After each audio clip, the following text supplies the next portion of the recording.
Welcome, welcome, welcome.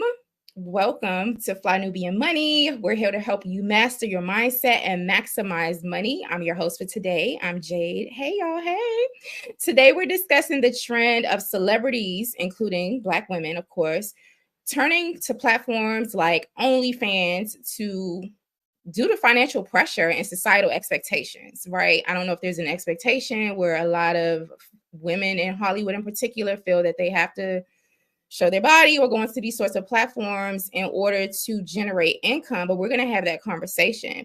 And specifically, we're talking about the decision of Camille Winbush. I know folks, as y'all are coming in, may remember Camille Winbush. She was a cute little girl on the Bernie Mac show, and I used to really love that show.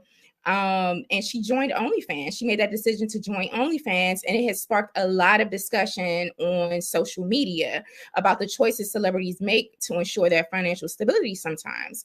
And so we know that Hollywood is known for its instability and fluctuating nature and all of these things creating financial anxiety for many people. So we're going to have this conversation today with our queens, Miss Athena Gardner. She's a CPA and women's wealth coach. Hey, girl. Hey. Hey. Hey. We also have Miss Tiara Williams. She's an actress, singer, and producer. Call her Miss Black Hollywood. How are you doing, ma'am? I'm well, thank you. Thank you for having me. You're welcome. That red is just giving so much life to this panel. So yeah, we're having this conversation today, and you're tuned into Fly Nubian Money. We're here on weekdays at 1 p.m. Eastern time. So be sure to text the word Queens to the number 87948. That's 87948. That way you will be notified when we do go live, when we have special offers and things like that. So, ladies, let's just kick off this conversation. Camille Winbush, beautiful Black sister. She's young. We saw her grow up literally in Hollywood. And she did an interview recently, and she talked about she made the decision to go to OnlyFans because she wasn't getting calls, she wasn't making a lot of money in Hollywood anymore. And we're gonna take a listen to the video shortly, but I want to just sort of have a general opening question, a discussion about your thoughts on the influence of platforms like OnlyFans. Let's start with you, Athena. Well, OnlyFans was originally created as almost like a Patreon. So when other creators could just come on, monetize their gifts and talents. Now, especially during the pandemic, OnlyFans took off because the sex industry kind of made headways with OnlyFans. So now people automatically assume if you're on OnlyFans that it's some kind of sexy, racy, nudity related thing, when really it's just for everyone. It's just that that industry has really made a mark there. My opinion on OnlyFans is this: I personally would not be on there. But for some women or men to make a way in this economy, I understand life choices may cause you to go down that path. And also I want to also shout out to the other creators who are on there who are doing wholesome things like having cooking channels or spiritual channels or whatever they're doing. So in this scenario with Camille Wimbush, I want to talk about that in detail further. But I think initially when I saw the headlines, I was like, oh, girl. But after listening more to what she had to say and researching what she actually said, I'm fine with her being on there. Thank you so much. So yeah, Tiara, I wanted to get your thoughts on OnlyFans. What do you think the impact is, the influence of these sorts of platforms that are highly sexualized? What do you think the impact is on like popular culture and the Black community in particular? Well, that's a loaded question.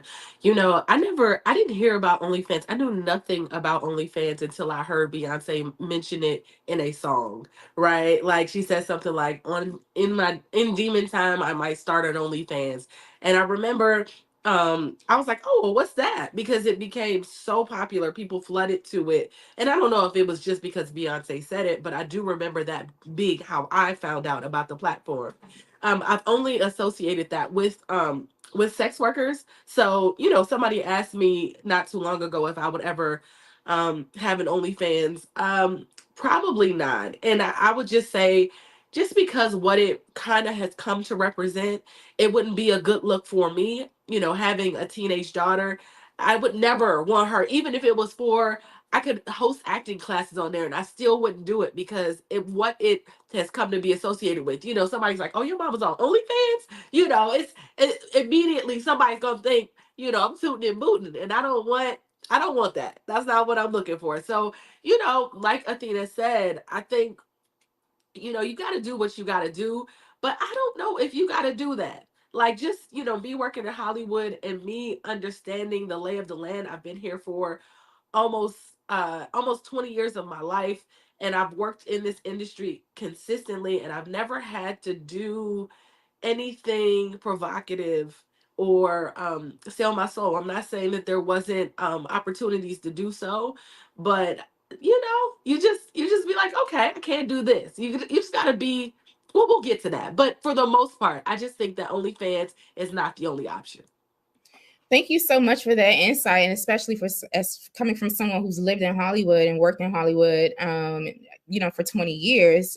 I'm sure there's a lot of temptation and things out there and offers. If you're just tuning in, we are having this conversation. The Bernie Mac show star Camille Wimbush went viral over the last few days with an interview that she did, and she was talking about her decision to go onto OnlyFans, and it sparked a lot of controversy. We're going to go to that video and take a look at it. In the meantime, make sure you hit the like button and subscribe to our channel. We're here at Fly Nubian Queen TV's YouTube channel, weekdays live at 1 p.m. Eastern Time. Oh, those Bernie Mac checks must have dried up, or like from a job 20 years ago when I was a 12-year-old. Yeah, like duh. Because we think the residuals are still coming through though. I mean, they do, but it's not. We weren't. I wasn't. Listen, if I was on Friends making $1 million an episode, yes, those residual checks would still be very nice. But as time goes on, they get smaller and smaller every year. You're not making the same amount that you were when the show was current per episode. Right. So as someone who was just a kid, don't get me wrong, still making good money. Mm-hmm. But 20 years later, those checks are not sustainable for a living. With the industry being as fickle as it is, you can't count on any job to last or even to book a job. So over the years, I have done regular 9-to-5s. Oh, wow. I owned an ice cream shop for 3 years when I was a teenager. Wow. And I funded that with my own money. I taught gymnastics to kids where I was making like $11, $12 an hour. So I've done that. Wow. But if I can find a way to make enough to buy a home from the comfort and safety of my own living room, why wouldn't I do that? Shout out to her. Shout out to everyone in the chat who's just joined us. We just heard directly from Miss Camille Wimbush, and she was talking about her decision to join OnlyFans. As you all are coming into the chat, make sure you just let us know what city and state you're coming from. Okay, now, Athena, watching that video again just made me really, really sad because my mentor, one of my mentors, Dr. Boyce Watkins, started the Black Business School, and he teaches us, and I know you're a financial wellness, women's wellness coach, Athena, teaches us the importance of investing and creating Black millionaires of tomorrow, teaching our children how to save, how to invest, and to start businesses to secure their future. She admitted that she was making good money when the Bernie Mac show was on when she was 12 years old. That was a long time ago. So I can only imagine if a quarter of that money was invested 20 years ago so that she could have, I don't know, tripled it or made it, grow tenfold. what the impact of her life would be now. Like she wouldn't be forced to go on to OnlyFans and stuff. So I wanted to get your take on this from a financial and generational wealth perspective. When I just listened to her speak, it made me sad in particular because I was wondering if she had anyone around her that would really help her grow her money and coach her financially. What are your thoughts, Athena? Well, my thoughts are this, and it's important that all of us have financial literacy. And even the other day, I was seeing how Yo Gotti didn't know he had to pay property taxes on his home, right? So celebrities are not immune to understanding finance and money. And also, I think it's important to point out that Camille was a childhood star, meaning that her parents were responsible and were probably fiduciaries of her money or what she was making at the time. So oftentimes, especially when we come into the limelight, your family history and what you were taught is what you do. Now, I commend her for actually taking some of that money and starting her own businesses. She said she funded an ice cream shop with her own money. She said she tried to teach gymnastics. Sometimes it takes a lot. There's a lot that comes with business acumen and actually making a successful business that create cash flow. I know Dr. Boyce teaches that a lot on the Black Business School. I know I teach that for women on my platform as well. So even though you may have the money, trying to take the money and turn it into something else is a whole separate skill. So she may have had issues with that. And a lot of us have issues with that.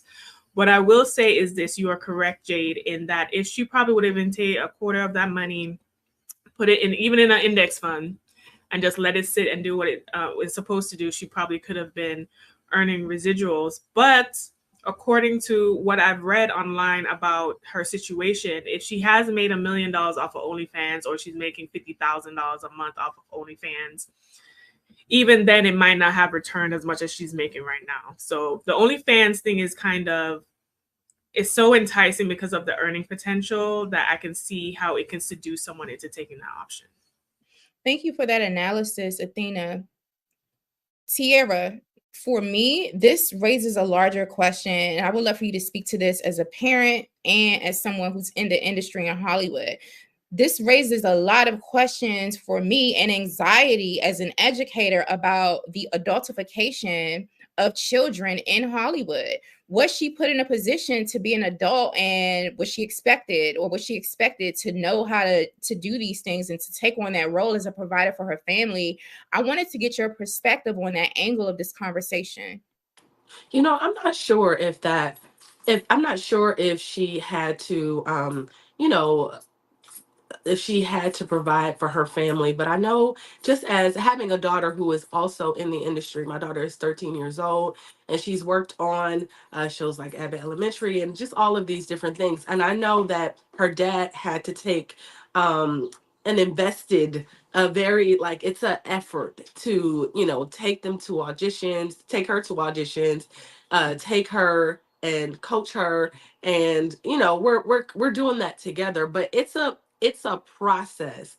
And so if he's taking her to set and staying on set with her for 8 to 12 hours, that doesn't allow him to work, right? So if he's working as her manager, it kind of puts him in a situation where he has to take a piece of that to just a piece of it to pay for whatever, or so I think families like that find themselves having to, as much energy that they're investing into their children, they kind of have to. It's a family business. The kid is a family business. Now my daughter is not 100% working as an actress, right? So we're not forcing her to be a child star. We don't That's not, because a lot of that is them losing a lot of their days. I remember she booked the show, and for the whole summer she worked on this show, and she was just like, I want to go outside. Kids there all day, they ran around, they had fun, but there was a part of her like, I just want to enjoy the summer. I was like, yeah, she should be able to enjoy the summer. I understand that she has checks coming in. So when she was done with that, we nested that. There was a time when my daughter had like $15,000 in her account, and we just nested it, and we started a savings for her, and we got her a vending machine, and Just little things that we've started to do for her, but not taking any of her money, right? Like not us taking money, but sometimes using that to reinvest into acting classes and stuff like that. So I'm not sure. So that's my perspective on that. When it comes to Camille, I'm not sure what their family dynamic was, but I know that, having even watched parents, I met Marseille and her mother Carol in IKEA once, like years ago. And often my daughter has glasses kind of like Marseille, and they kind of look alike. They get that all the time. Like people will bring her in because people say, "Oh, she kind of looks like Marseille."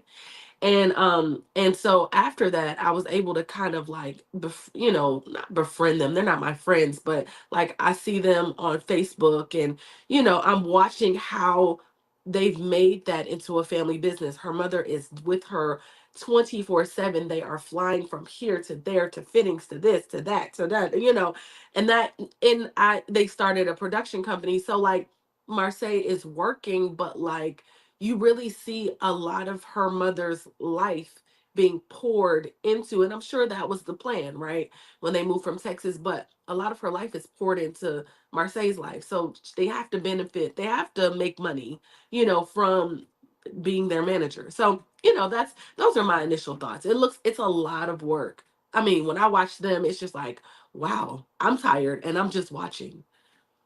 Yeah, I can only imagine Yeah. what that's like for children to be childhood stars and actors and actresses, and to have that level of responsibility, and also to be able to make that amount of money. Yeah. So what I thought about was definitely the adultification piece.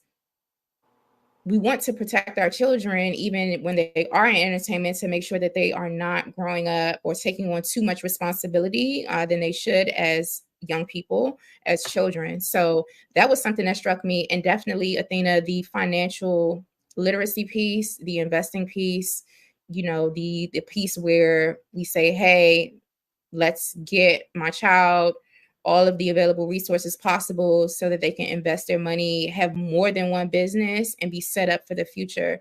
So, in watching that clip, I felt so many things. I was thinking about those larger issues more than her decision to go on OnlyFans and model or not. Now, I am not on OnlyFans. I've never seen an OnlyFans, just so y'all know. So I don't need people in the chat. Just in case anybody wanted to try it today to ask, if I was on OnlyFans. I don't have one. However, if that's what people choose to do, that's what they do. I know that there are so many other options out there for our people, for Black women, Black girls in particular. We don't have to resort to that. So I would love for us to continue on this conversation, speaking to larger issues about pay disparities in Hollywood in particular. So Ooh, we know child. that, yeah, Black China has reportedly made nearly $250,000 on OnlyFans, but there are other quarter people that have made billion, how a quarter much? $250 million, almost nearly a Quarter quarter billion dollars. Yes, on billion with a OnlyFans B. with a B. With a B. Oh, Yeah. that's the M. There's a B. $250 million. Wow. Okay. Okay. So that Hmm. should be $360 Oh, billion over. on No, no, OnlyFans. no, no, no. She's $250 million. Oh, So quarter she's million. right Okay. I was over. like, wait, It's right. a quarter trillion?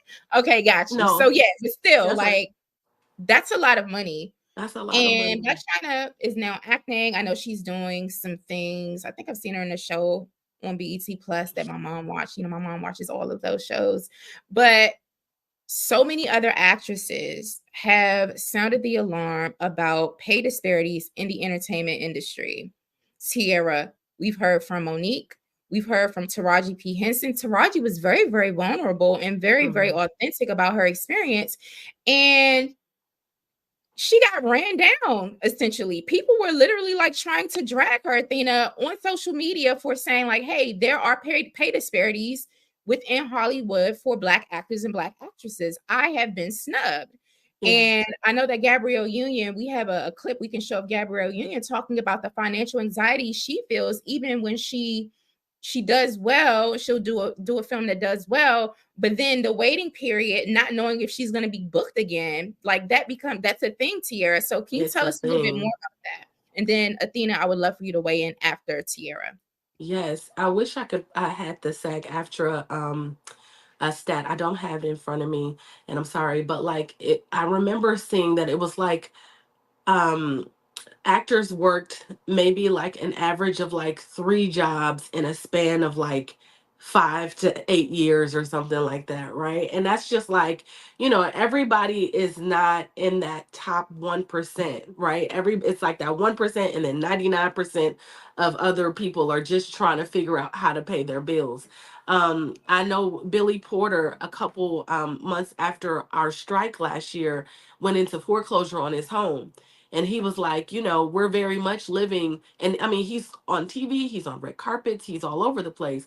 But I think he said something in his interview like, you know, if you don't have FU money, you're very much living from check to check. So like you're only 1 to 2 months away from financial ruin, and then in terms of like not knowing, you can have a show on television and running on television and not have no money, right? And like Camille was saying, her show probably still runs, but she doesn't get those residuals, don't look the same.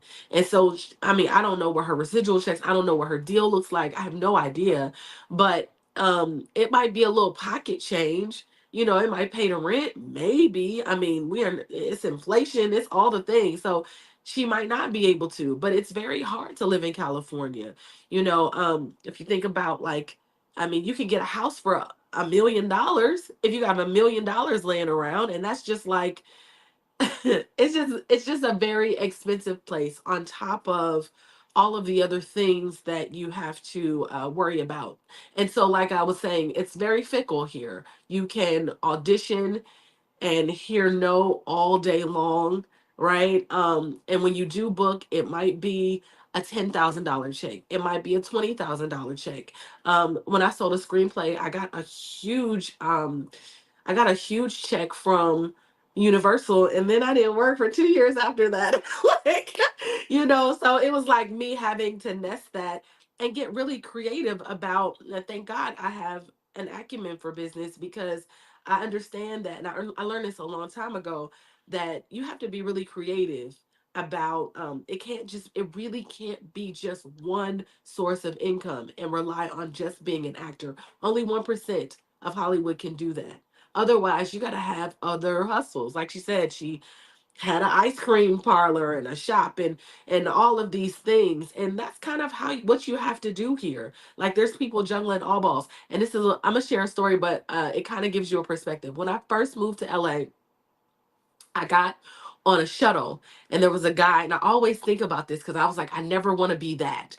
So I got on the shuttle. He was like, "What you do?" I said, "Oh, I'm an actress." He was like, "Oh, me too." Right as he's driving our bus, he pulls out this business card and hands it to me, and on there he's like posed like this, kind of like with his chest out. He kind of, what I'm saying, and it said actor, model, writer, producer, driver, like exotic dancer. I do kids' birthdays. Like it was like 12 things. And I thought that was the funniest thing. I was like, oh my God, I'm gonna keep this forever. But he was giving me the game when I first like there's a part of that is really real. There was like 10 hyphens on there. But that's a real thing here. And I didn't learn that. Thank God I didn't have to do all of the things, but I did come here as an actress and a singer. And I was so graciously I was gratefully on a show, and Blair Underwood was like, "Listen, you got to learn how to produce. You got to learn how to act. You got to learn how to do more than act. You got to learn how to produce and direct, and you know how to write." All right, I was like, "Okay." So I went and worked on. I worked as a producer, and then I got really hunkered down into directing and writing. It's a real thing, right? And so you just kind of have to be fluid in the way that you earn money. And that was a really long-winded, but I just wanted to share that and give you a real thing, a real glimpse. Because you can go in and audition all day, but you might not book. You hear no so often here, and what I hear in Camille's voice is like frustration. Like I've been you can't you're going out, and even though I've been on television, people are saying no. People are saying no. There's not Hollywood is structured differently. People are working a lot less. The business is still not the same since we were striking last year. It's not up. It's not up and running. AI is, people are not being paid well. It's all of the things, y'all. You have to, at this point, want to be an artist. You have to really want to work in Hollywood to work in Hollywood. You know what I mean? You have to really like go through a lot of things that kind of are soul crushing, if that makes sense. Like, you know, you have to, I don't know another occupation where you can pour 20 years of your life into something and still not make it. Wow. Does that make sense? So Yes. anyway, I could go on and on. So I'm gonna shut up. No, that was very insightful. And if you all are just tuning in, we are talking about the actress Camille Wimbush. She went viral this week for an interview she did talking about her decision to go onto OnlyFans. So this is the topic of conversation, and we're speaking largely about societal pressures for Black actors and actresses, but particular Black women actresses, and pay insecurity, financial anxiety, and societal expectations for women, especially to go onto platforms such as OnlyFans, that, in my opinion, are very, very sexually exploitative. But hey, that's just my personal opinion. Anyway, Tiara, thank you for sharing your insight about Hollywood and the difficulties in Hollywood. Athena, my question is, I see actors and actresses on magazine covers, on interviews on television. They be on the red carpets in red bottoms. They're wearing Valentino. They're wearing all types of designers that I can't even pronounce. It still baffles me that, you know, folks have these high quality lifestyles, and I'm thinking that they're living millionaire and billionaire lifestyles. Can you speak to the point that Tiara made about, like, you can be on television and have a show and still be broke or living month to month and check to check? But Athena, how is that possible when I'm seeing folks decked out and all of these designers living this like lavish lifestyle? Please help me understand. Listen, it is very easy to do that. We live in a society where image is so important. So as long as you look the part, you can kind of project an image that may not be real. So you could look like you have on the Gucci designer and your fridge has no food. So similar to what Tiara was saying about Billy Porter, how he's on these carpets and in these designers and he had to floor clothes on his home. Financial realities are just that. 70% of us don't have $5,000 in our bank account. More than 50% of us are in debt. Okay, so there's a lot of only 6% of Black adults in the US make 100K or more. You know, the stats paint a different picture. And that's why I love numbers so much, because numbers tell the truth. Numbers tell the truth of what is going on. As far as celebrities is concerned, right? A lot of what you're seeing also there is not real. They have teams curating looks for them. Their clothes are getting on loan by designers so they can take that image and promote that, the latest fashion, so they can get their cut from that. The jewelry is also on loan. So a lot of, it's a business. It's a business to curate an image so consumers like you and me buy into that and buy the product. Right? La Roche, who is a wonderful style architect and stylist, was recently doing an interview around Zendaya, which he mentioned that he actually buys the clothes, and the interviewer was shocked because most people don't buy the clothes. They get the clothes on loan. So a lot of what you're seeing is not real. And also, to talk about the topic of actresses and celebrities, Taraji was saying that she couldn't even get transportation, or that she had to fight for transportation. She had to fight for certain things. Her trailer was not the best. And you would think, especially even at Taraji's level, that wouldn't even be a question. That wouldn't be a question. So I think in the year of 2024, What Cat Williams said, everyone will be exposed, honey. The lid is coming off the pot. Okay, we're seeing behind the curtain, behind the veil. We're seeing everybody's skeletons all over. And I think this industry is showing us that entertainment is not what you think it is. How many rappers fall dead, have no life insurance policy, and all their little baby mama or whoever is left out to dry? You know, these are realities that we as an audience and Gen Pop need to look at and say, okay, how do we in our lives put ourselves in position so we do not fall into this trap? Because clearly the celebrities are now saying that we were paid puppets to entice you to consume and entice you to buy into these businesses. Thank you for that point, Athena. So basically, they just renting the runway.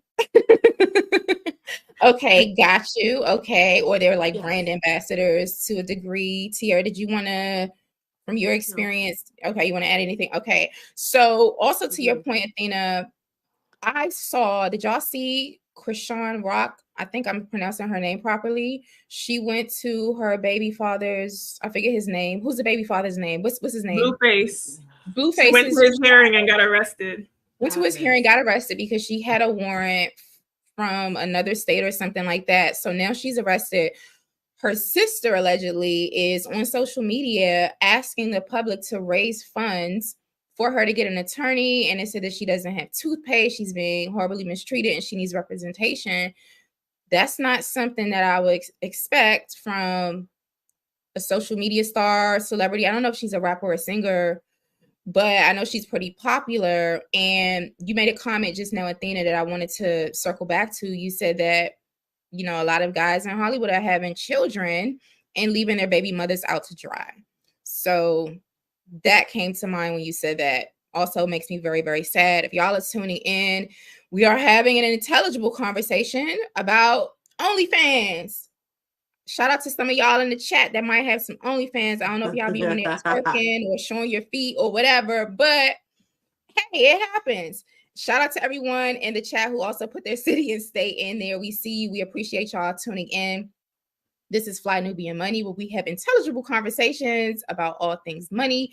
Make sure you visit our website, flynubianmoney.com, and come over to listen to these panels live right here, weekdays at 1 p.m. Eastern Time at flynubianqueentv.com's YouTube channel. And also, yes, make sure you text the word Queens, QUEENS, to the number 87948. That's 87948 when we go live and we have spicy conversations such as this one about OnlyFans and stuff.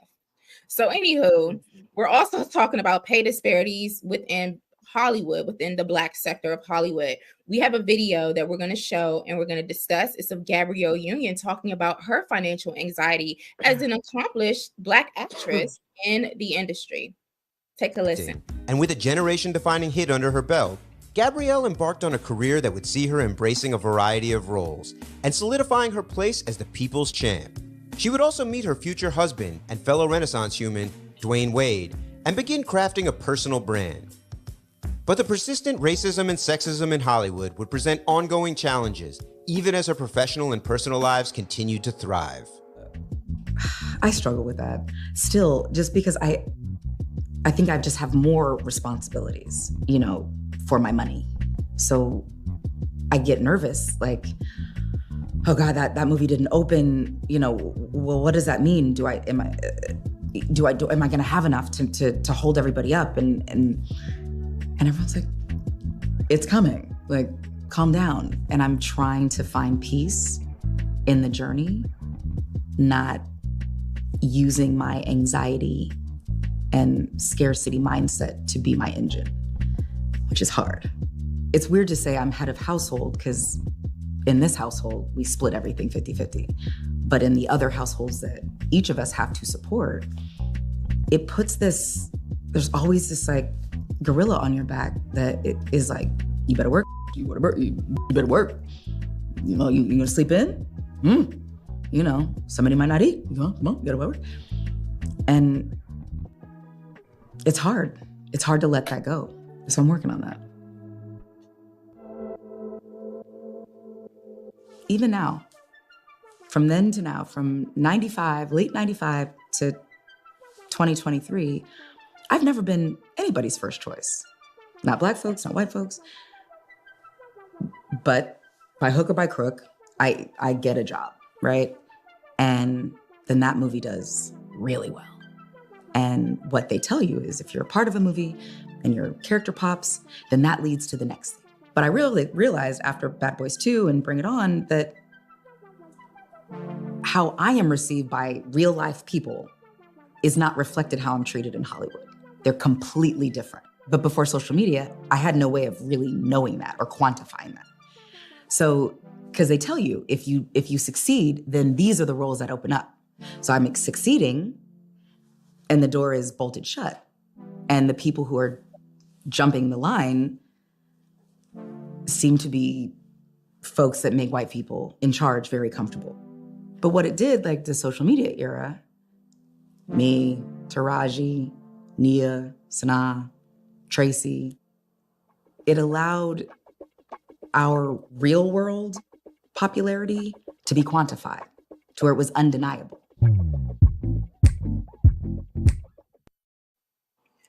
Okay. I heard what she said, Tiara, but it's, as someone who just watches entertainment, it's really difficult for me personally to connect to what she's saying because my perception of Gabrielle Union is so different than her actual experience that she's articulating. And I understand, I respect her experience. I appreciate her sharing that. But when I'm seeing Gabrielle Union, like, oh my gosh, it's Gabrielle Union. She's all over the place. Like, what is, what is she talking about? Can you give some insight or like maybe a bit more of an explanation from your experience in terms of the culture in Hollywood, in terms of what actors and actresses go through and how they're treated versus how they're perceived by people like me who are just clueless? Yeah, I think, and I mean, you're not the only one. I think you can look at someone and just assume that because they have a name and a status, that they can walk through any door that they want to, that they can get into rooms. There's still rooms that Gabrielle wants to get into in terms of films she wants to audition for. There's still roles. Sometimes I hear people say, "Oh, Gabrielle does the same kind of movies." Right? She's kind of like but she is I'm sure that in her fantasy, maybe there's things that she wants to do that allow her to stretch, that allow you to see her beyond Bring It On, and the beautiful lead actress that is in a romantic comedy. Maybe she wants to play a homeless crackhead. I don't know what the level of where she wanted to go or where she wants to go. But race plays a part. Her being a woman plays a part. Her being a black woman plays a part. It just is. It's a tough business that has a lot of politics involved, and there's you know if I'm being honest, like people that don't look like us run this industry. And so with that being said, you have to kind of bow and fold and move to that if you want to see those heights that you want to see. And sometimes you can move and like do all that and sell yourself, or you can mold yourself and still end up in the middle. We used to always say, like, you date a man and you're like, oh, I'm gonna have a relationship with this director and he's gonna do things for my career. I definitely have heard that when I was like actively like pursuing my in my 20s. It was like that was the thing. Like, people used to be like, I mean, yeah, I cast you. I go in, I audition. I'm talking about work on all of the things, work on the script. You go in, you audition, and you kill it, right? And then maybe like 20, 30 minutes after you do all of that, the director calls you and says, now that we got that out the way, what's up? What's up? Like, what's up? Oh, are you gonna send the screenplay? Like, is that what you're saying? Like, what's the what? Like, what do you? I already gave you what's up. So it's just like just having to deal with all of that all of the things, all of the doors. And then, there's also this thing where you go into you Hollywood is the only other place that I know where you can be too young, you can be too old, you can, by 30, they're like, if you haven't made it, that means that you're never gonna make it. If you're too fat, you're too skinny, you're too dark, you're too light, you're not this, you're that, you're constantly being told what you are not. And so I think social media does add an interesting element where you're able to monetize. You're able to create your own brands and literally go directly to the people that consume you, the people that love you. You can find your tribe, you can find your fans, and really create products around that, and create things around that. And seeing that popularity can, now catapult you. But now she's like producing films, and she's, I think she's doing her thing. And I'm sure there's some things that she still wants to do, and hopefully she's able to do that, and that anxiety, it goes away. I don't know if it'll ever go away though, because of just the nature of this beast. Yeah, thank you for that insight. That makes a lot of sense. That gives me a lot more clarity. Thank you. And you just described a really, really unstable environment in Hollywood, Tierra. So my question to you, Athena, is given the unstable nature of Hollywood, how can celebrities, in your opinion, diversify their income stream so they can reduce the financial anxiety and then also have options and not have to be on OnlyFans? Well, Athena, not just celebrities. Let us all know, baby. Yes. Because there's another 99% of us that want to know. Well, I think you touched on it earlier, Tierra, that, you realized that you had to add more hyphens. You had to add more skills. You had to add more income and revenue streams. So that is what I recommend that everyone, whether or not these celebrities do anything, everyone to do, to monetize your gifts, monetize your talents, and really to create stability in multiple forms. And that will also provide you more financial protection. In the stock market, they always say diversify your portfolio, diversify this.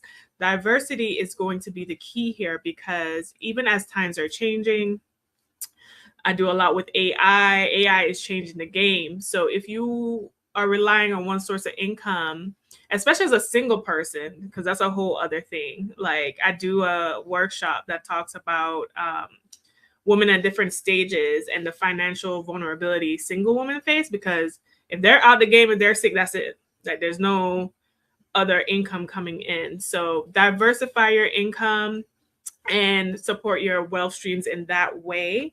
I would also say this. What made me cringe a little bit when I was watching Gabrielle Union was the fact that she does have a husband of high net worth that makes more money than her, that she doesn't feel comfortable in an arrangement for him to fully provide in that way, even if within their own household. So say even if she supports other family members with her own funds, but girl, to do 50-50 when you have a man that can pay that bill, to calm down this financial stress that for these acting jobs, like I question why that isn't in her.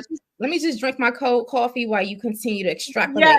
Yeah, because as Tierra continues to make faces, just go ahead and continue. Yes, because I know a lot of she went under fire. A lot of people scrutinized because he had said a comment that, this is my house, and she was like, you'll never be able to say that to me again. So that's why she split the 50-50. Listen, take the stress. If he want to have the ego boost to say it's his house, all right. As long as you still have your own money, you stashing away, that would be my advice on that. I think what this also highlights. Okay. I have a question for you. After you finish, but go ahead. Okay. What this also highlights to me, and I think we discussed this, I definitely discussed this, but I know Dr. Boyce and the Black Business School discussed this as well. Ownership is a conversation, like Rick Ross said. Ownership is really important. Why is it important in this situation? Like you said, Tierra, Hollywood is owned by people that do not look like us. Let's keep it 100%. Let's keep it a buck. Since we do not have our own platforms, our own avenues, we have to succumb to the judgments and prejudices of people who do not look like us, whether that's in Hollywood or whether that's just everybody on the corporate plantation, honey, right? Because what is a stat? Black women make on average 60 cents to a white man's dollar. So until we go through the journey of building and establish our own business and entrepreneurship, which is hard, by the way, this is a hard task to do, right? But unfortunately, since we don't have different infrastructure that we own in these different industries, we have to succumb to the pressures of those industries. Okay. I think it was Viola Davis who said they were calling her the Black Meryl Streep. And she said, how come I ain't making Meryl Streep money? That's right. Okay. But what Viola did, which is diversify her income stream, she's like, you know what? I'm going to do my own production company. That's right. With my husband. I'm gonna come up with a Woman King. And I'm going to shop it to Netflix and shop it to these other platforms and make my money that way. That's right. So I think that is super, super important that we all do. Because guess what? Just like Fat Joe said, yesterday's price is not today's price. Yesterday's money is not today's money. The inflation is inflationing. And I think the celebrities are also taking note of that, because Taraji came out with her own mental podcast and her own hair care line, product, skin line. Yeah. Tracy Ellis Ross came out with Pattern Beauty. Like, I think all these, Gabrielle Union does all these different deals. I know she was doing fitness and all this other stuff. I think, especially in Hollywood, but for all of us included, they know that they need to monopolize on that celebrity. Yes. And to come up with a product line in order to smooth out and decrease the financial stress that Gabrielle was discussing. Yes. Can I also just add that I think there's this really weird thing with family and friends that look at someone. It's, if you see one of your family and friends and they work at, I don't know, they work a 9 to 5, you don't go to them and say, I need you to take care of me. But you see someone working on television, and because the checks are a little bigger and they don't understand that those checks are supposed to last you, right? And they're still expecting you to take care of them. And Gabrielle has, she has like and this is not a negative thing, but she has a masculine energy about her. That masculine energy where it's like, I'm an independent woman. I've had to take care of myself. This industry will bring that out of you, right? Where you're like, I gotta figure it out. Like she said, I gotta figure it out. I gotta work. What, you gonna sleep today? Like, I think we all wake up like that. Like, I could rest in, but I gotta get it. I gotta figure it out. So I just think it's unfair. And maybe you could speak to this, Athena. It's like why people feel like they should be able to just like live off someone else. Like, I see if she like bought her mama a house. Okay, cool. But like everybody else would have to, they'd have to figure it out. Because we all got to figure it out. Like, why do I have to take care of people outside of my home? I don't understand. Listen, family members will keep you broke. I'm Caribbean, right? I'm Caribbean, and my immediate family does not do this, but I've had extended family ask me to send things and send me money, and they just think that because you're in a better financial position that you should be doing that out of obligation as family, but also that you have the resources to do it. But they don't understand sometimes with more money comes more expenses, meaning that if you see this nice house have a bill attached to it, and but Jay-Z said that you cannot help the poor and be one of them. That's right. So I think that is a huge issue within our community. I think they call it the black tax. The black tax, when the person who ascends, who goes to college or wherever, have a business and becomes successful, now all the other family members look to this one person to financially lift them up. And I remember my dad telling me something like this. He was saying that, Athena, these are grown adult people. These are not children. Yes. So you putting money over there is like taking money and throwing out the window. They're not going to change. They're not going to elevate. It's just going to be a one direction. And I think that is something within the Black community we have to deal with. I think Trevor Noah also talked about how his mother never did that and gave him the grace of that to avoid the black tax is what they call that. There's a pink tax for women too now.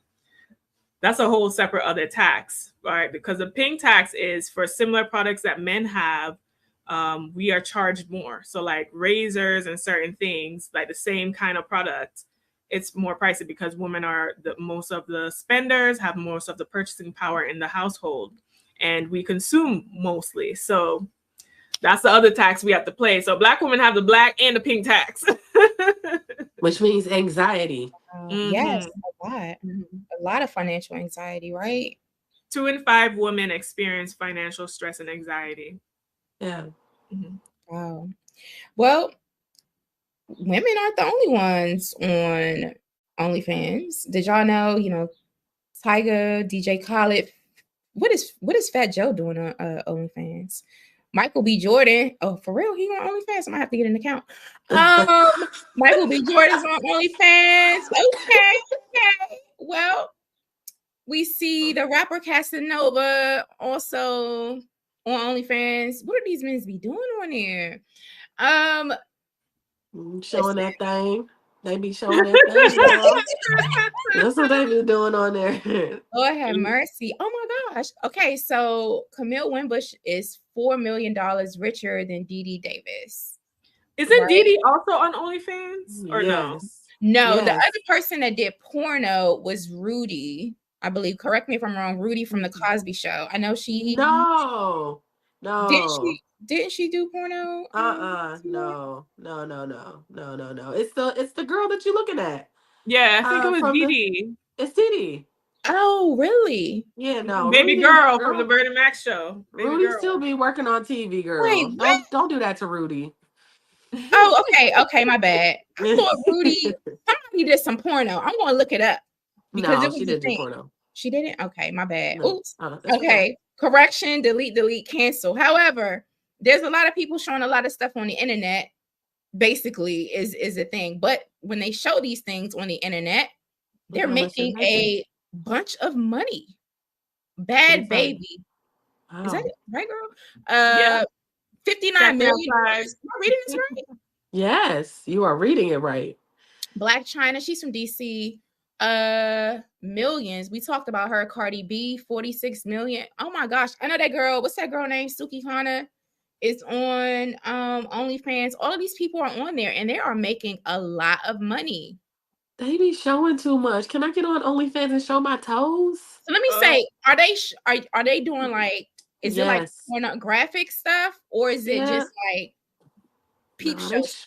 They showing that thing. You cannot get on OnlyFans and just be like teasing, like, I'm gonna show you a strap of my bra and make $59 million. You can't do it. It's not a real thing. This is crazy. It's like, you want to see my arm?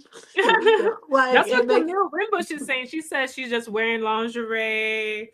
She's wearing stuff that she would wear on like a women's magazine, like a what kind of women's magazine? Who said that?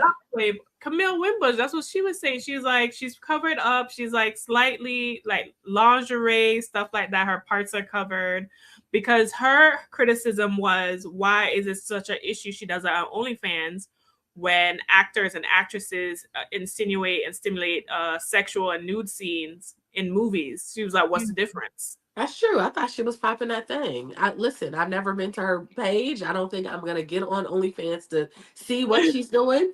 I mean, I just, like you said, there's an assumption that, like, if you're making that much money, then you must be doing something risque to do it. Oh my goodness, y'all. What do y'all think in the chat? If you're just tuning in, we are having this risque. I guess I should just use that word again. You just heard it. We're having a risque conversation about OnlyFans. We're having this conversation because Bernie Mac star Camille Wimbush, who is absolutely gorgeous and extremely talented, grew up as a child actor on the Bernie Mac show, went viral this week saying that she was explaining, like, hey, like, those Hollywood checks from my childhood and dried up. So I'm gonna go over ahead to this platform and I'm making money. And then she explained her reasons, her business, her financial reasons behind it.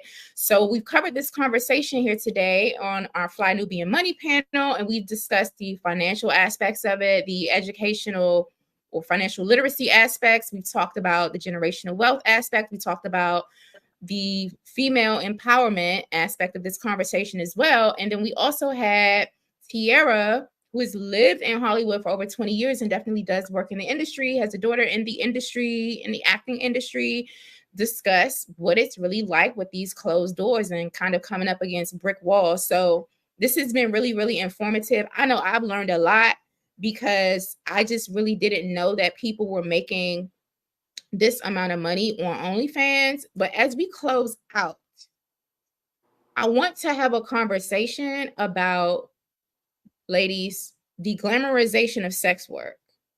Is this something constructive that is needed in our community or in society in general?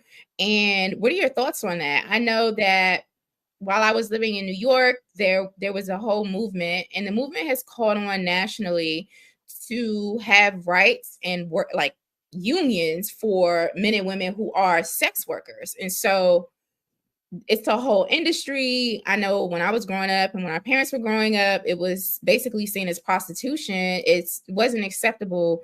But do we feel like platforms such as OnlyFans glamorizes sex work? And what do you think the impact is on the Black community, specifically our children? Because kids be looking at this stuff.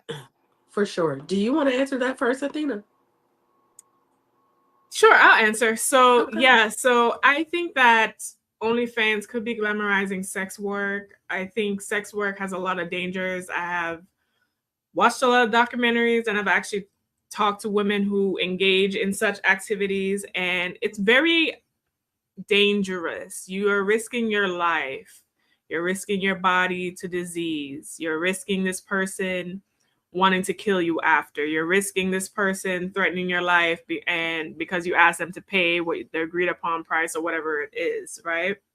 So I have a lot of compassion for women in that situation. I never used to, but I found that they usually get into those things because they have no financial support, no family support, really, really broken homes, really, really bad situations, and they're just in a state of survival and risk their lives with strangers. Like, I couldn't even imagine. I don't even want to do anything with anybody when I'm tired, much less having to be forced to do anything to eat or like with someone I would even consider attractive.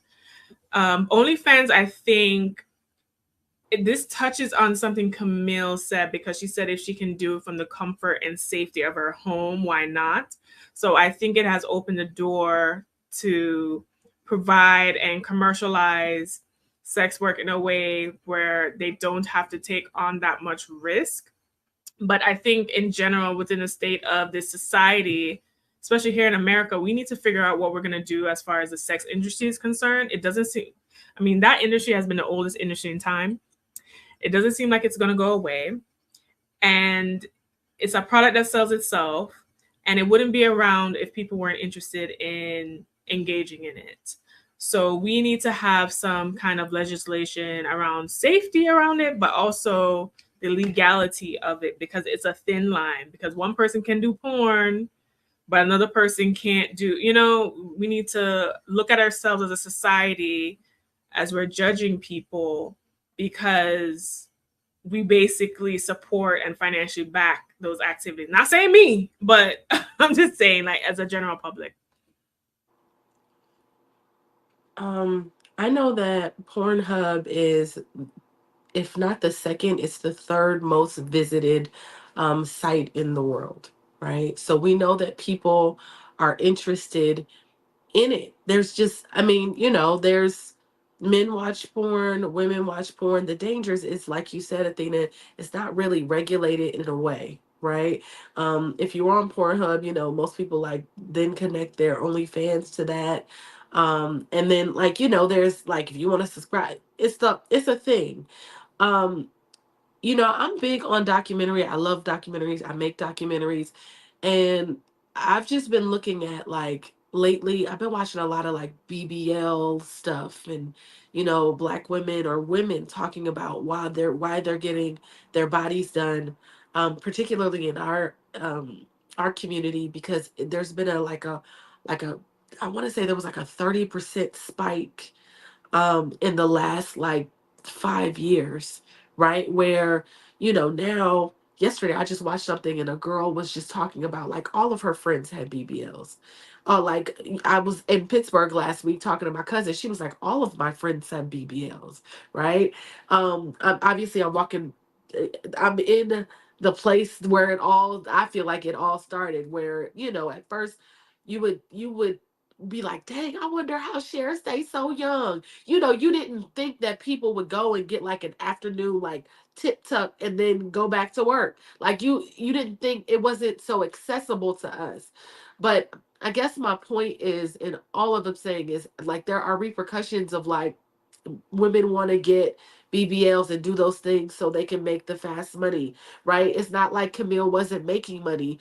She was making money like teaching dance and doing ice cream or whatever. It just wasn't giving her Hollywood money. It wasn't giving her the fast money that comes along with like an OnlyFans. $360 million from Black China on OnlyFans over a course of a couple years is fast money. Like you can't argue with that. A 9 to 5 can't give that to you. And so there's a part of me, and I think I know you were saying that there are women that are, I mean, now I'm seeing professionals. I'm watching documentaries with professional women who are lawyers that do, OnlyFans at night. They're like, man, I'm making more during the, at night than like, why am I going to the firm during the day? So professional women are now even seeing like, I'm making more money uh, in a couple months than I would make in a year at my firm. So it's not just women who are broken and have gone through trauma. Professional women are now looking towards platforms like these. And so I just think it's interesting. I think when I think about stuff like this, it's like, would I want my daughter to know I had an OnlyFans? Would I want my family, would that make me feel like um I sold myself out, like Suki says, like I was selling coochie. Like to me, in my mind, that's like selling coochie. I don't know. So I just can't be in the same place as a Suki Hana or like a Sexy Red. Like I can't. I'm not that. I went to school. I'm a respectable woman. I can't do that. So that's the way I feel about it. You know. Agreed. Listen, what I will say is adults can do whatever they do in America as long as it's not hurting anybody.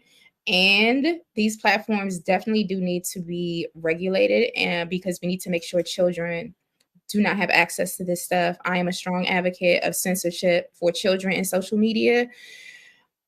Definitely Pornhub needs to be regulated. I know there's some legislation on the books. I believe it's in the state of Florida, one of the southern states that, was it Texas? I believe it could be Texas. I think it's Texas that literally banned OnlyFans from there. And I saw another country, I believe it was Italy, country in Europe, I believe it was Italy. Y'all can look this up. That is also blocking and banning OnlyFans. And fun sex fact, because I guess we just talking about risque stuff as we wrap this panel up. Shout out to y'all. And then if I knew their money is happy over here, apparently. Bow, bow, bow, bow, bow, Bow, bow. bow, bow, bow. So what did y'all understand? You know that Elon Musk has these satellites over the planet. And he gave a country, a remote tribe in a remote part of the world, in a very indigenous population, they got the internet for the first time. And now they are literally addicted to pornography. And there's interviews about it. You heard about that, Tiara, Yes. right? Yes. Yeah. So, and then I read a whole bunch of stuff because, I'm a Black revolutionary for real, about pornography as a weapon of psychological warfare. So, and how, governments and operations definitely use pornographic images, pornography, porn addiction, sex addiction, etc., in order to destabilize populations. And so we want to have a whole conspiracy theory talk later on about these issues. We can definitely do that. That's why y'all need to text the word Queens to the number 87948 so you can be notified when we do talk about stuff that you're interested in right here at Fly Nubian Money, weekdays at 1 p.m. Eastern Time at Fly Nubian Queen TV's network's YouTube channel. So we're going to go around and just give some final words, big takeaways. I want to shout out the chat. Shout out you ladies for joining today. Would love to hear your final thoughts as well as where we can follow you. Let's start with Miss Tiara. Yeah, I was looking at the chat, and Primo Supreme says I need a sinus surgery. I am sick. I came on. I am sick. I am being nursed back to health. And I we're am glad being that nursed you're back to here. health. I was That's actually at the hospital yesterday, so I just wanted to come on and have this conversation. I'm definitely recovering. I'm definitely recovering. So, but thank you for your concern. I appreciate that. I don't usually sound like this, but I I think this has been a great discussion about I don't know if sex work or OnlyFans will ever stop existing, right? I don't know if that, if it's not OnlyFans, it'll be something else. Um, and I guess that's America, right? Or I guess that's the place where there's everybody can have the freedom to do what we have our own free will. We can do what we got to do, and there's options there for women to do what they got to do. If Camille needs money, and all the other ways don't feel like they suffice for her, she has an option to make money that feels safe for her. Like she said, she can get a home, so God bless her. I can be found at Miss Black Hollywood. That's MSBLACK Hollywood on all social media platforms. Yeah, I'll let your girl. absolutely. Thank you, Athena. We talked about a lot today. I want to also throw out this fun fact that the owner of Pornhub is a rabbi, a religious Ah. man, Solomon Friedman. Yep, I heard So, about that. Yep. Oh. it's very interesting Mm-hmm. who's in charge of the things we do in a society. Anyway, I know we discussed a lot of things and a lot of financial things. I think this segment should just remind us the importance of investing, taking care of ourselves, our own income, creating diversified income streams, creating a life, monetizing our talents. And that is what I offer to my clients and the women who sign up for my programs and coach with me. My name is Athena Gardner. I'm a CPA and a women's wealth coach. You can find me at wewealthwomen.com, at wewealthwomen on all social media platforms, and on my podcast called We Wealth Women. Excellent. Thank you so much. I am Jade Harrell. I'm an educator, and you can find me at highblackesteem.com. I do coaching for activists and organizers, Black folks who have businesses that are interested in becoming philanthropists and who are interested in service and giving back to our community. So if you're interested in learning more about that, definitely go over there. My big takeaways, first of all, I want to apologize to Rudy again. I do apologize. I wanted to retract that statement. I got her mixed up. And it doesn't really matter really what people do in their life, honestly, because people grow. Like, I'm not the same person I was 5 years ago or 10 years ago or whatever. And people make decisions based off of the information and the knowledge and wisdom that they have in the moment, and they choose to do what they do. I'm not here to That's right. pass judgment on this topic. My main concern about platforms such as OnlyFans, Pornhub, etc., is the examples that it sets for our children, because they have access to the World Wide Web. And as an educator, I know what that looks like on a day-to-day basis when children are overly exposed to inappropriate content that is not age appropriate and that is not developmentally appropriate. And so I would urge society to make sure that we protect the sensibilities of children. So that is my main takeaway. But in terms of Camille, she's gorgeous. She's extremely talented. She's doing OnlyFans. That's her choice. If she feels comfortable and safe with it, hey, who am I to judge it? I just know that all of that content gets to be censored so that our children are not impacted by it. And that's not directed towards her, but just the industry in general. So I want to thank everybody for showing up today and coming to this panel. If you like this content, if you like the subject matter today, definitely share it. Post comments under the thread. And definitely text the word Queens to the number 87948. That way you'll be notified when we do go live on the platform. And join us here weekdays again at 1 p.m. Eastern Time at Fly Nubian Queen TV's YouTube channel. Until next time, y'all, take care, peace and Black power, all the things. Thanks, ladies, for a risque conversation. Thank you. All right. And you have to project images so people don't try you or disrespect you out here. But what I also would like to offer is that if you do not show, and I'm speaking to both the men and the women, because I think the men have their own vulnerability issues as well. If you do not show vulnerability in instances, especially when you are not feeling the best, then you lose the opportunity for others to show you compassion and to give you the emotional nutrition that you're seeking. So I actually want to pivot back to you, Erica, about that. Do we have a vulnerability problem with Black women, but also Black men, if you want to touch on that as well? Is that an issue that we have within the community? And is that really the crux of the problems that we're facing? I think vulnerability is some of the issue. I mean, when you have Black women, you know, when I know that there've been instances rather where I've been vulnerable. It's like, oh, what's wrong with her? She crying? Oh, I thought you was the strong Black woman. And that title, that reference, I don't even know where that came from. And I'm more than sure it wasn't a Black woman that started it, saying the strong Black woman. I'm sure it was not a Black woman who came up with that title.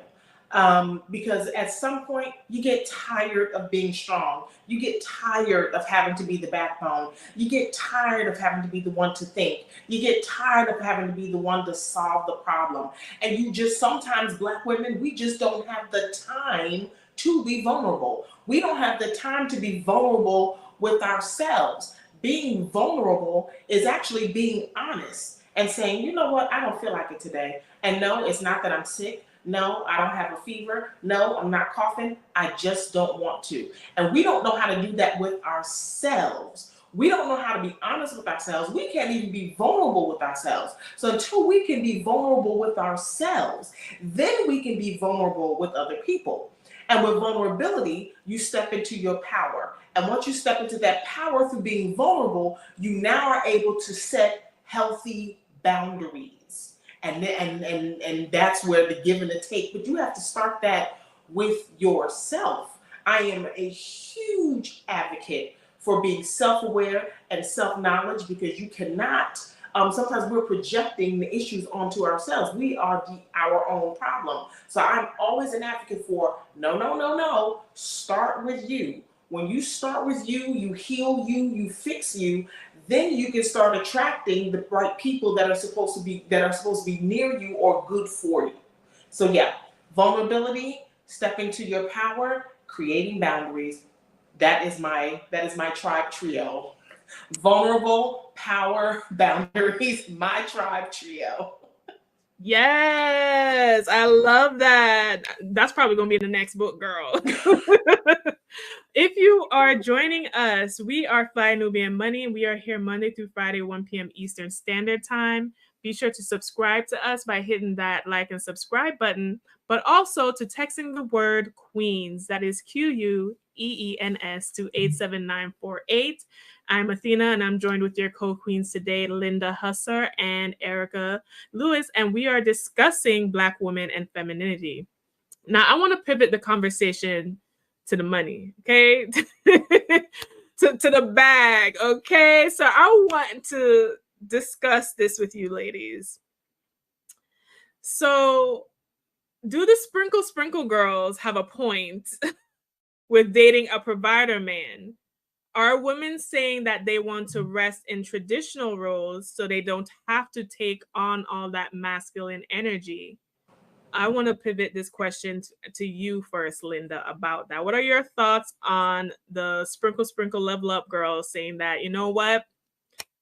I'm fine with the gender roles. You be the provider man so I can rest in my femininity as a homemaker at home.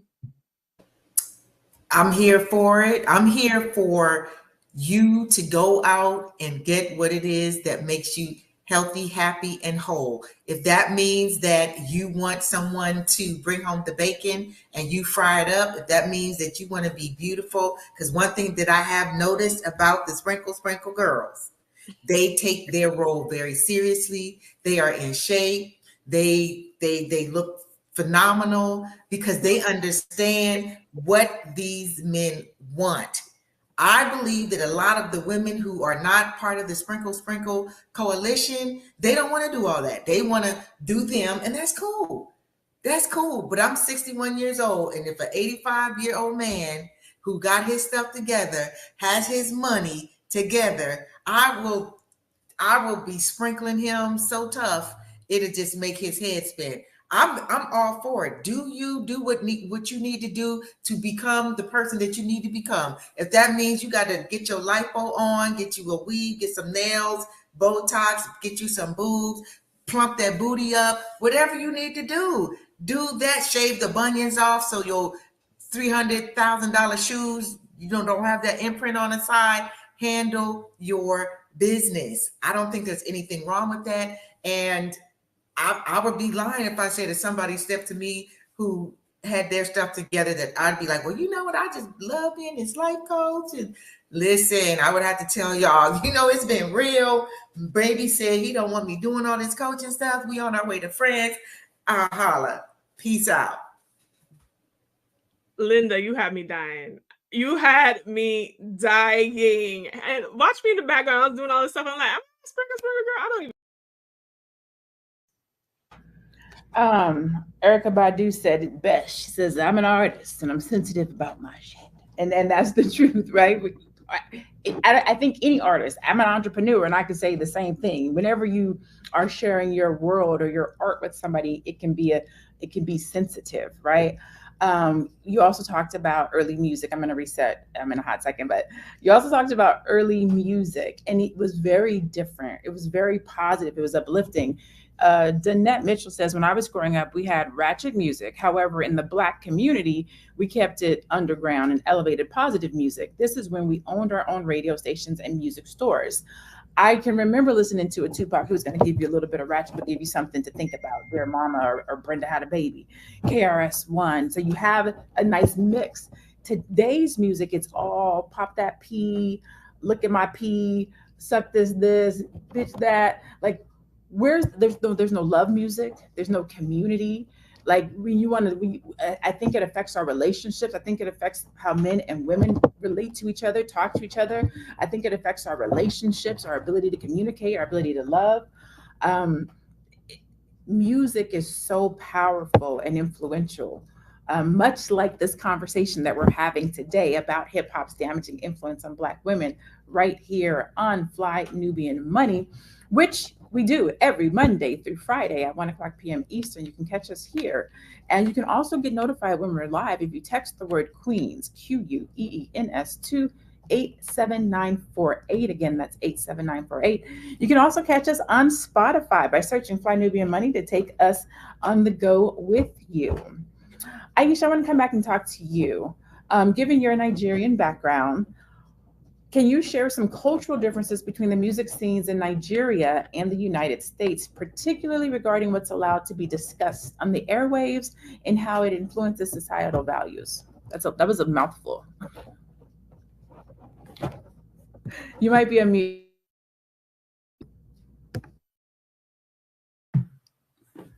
Sorry about that. That's such a great question. And just listening to Dr. Alicia talking about the mental, how it affects us mentally. And what you also just said, Dr. Linnea, about the way it affects you and how it makes you feel. It's amazing to me that today as well, hip hop now has crossed over where it's now also affecting the culture back home where I'm from. I just recently had a visit back home, and I came back when I was there visiting, and some young people were talking, and I couldn't believe what came out of their mouth. And I know it's because of the hip hop culture and what they were listening to. They were literally referring to the African Americans with the N word casually. I stopped them. I said, "Do you understand that this is unacceptable?" But because of what the pop culture says, so they thought it was normal to speak like that. I was mortified, and I had to correct them that please do not speak like this. It is unacceptable.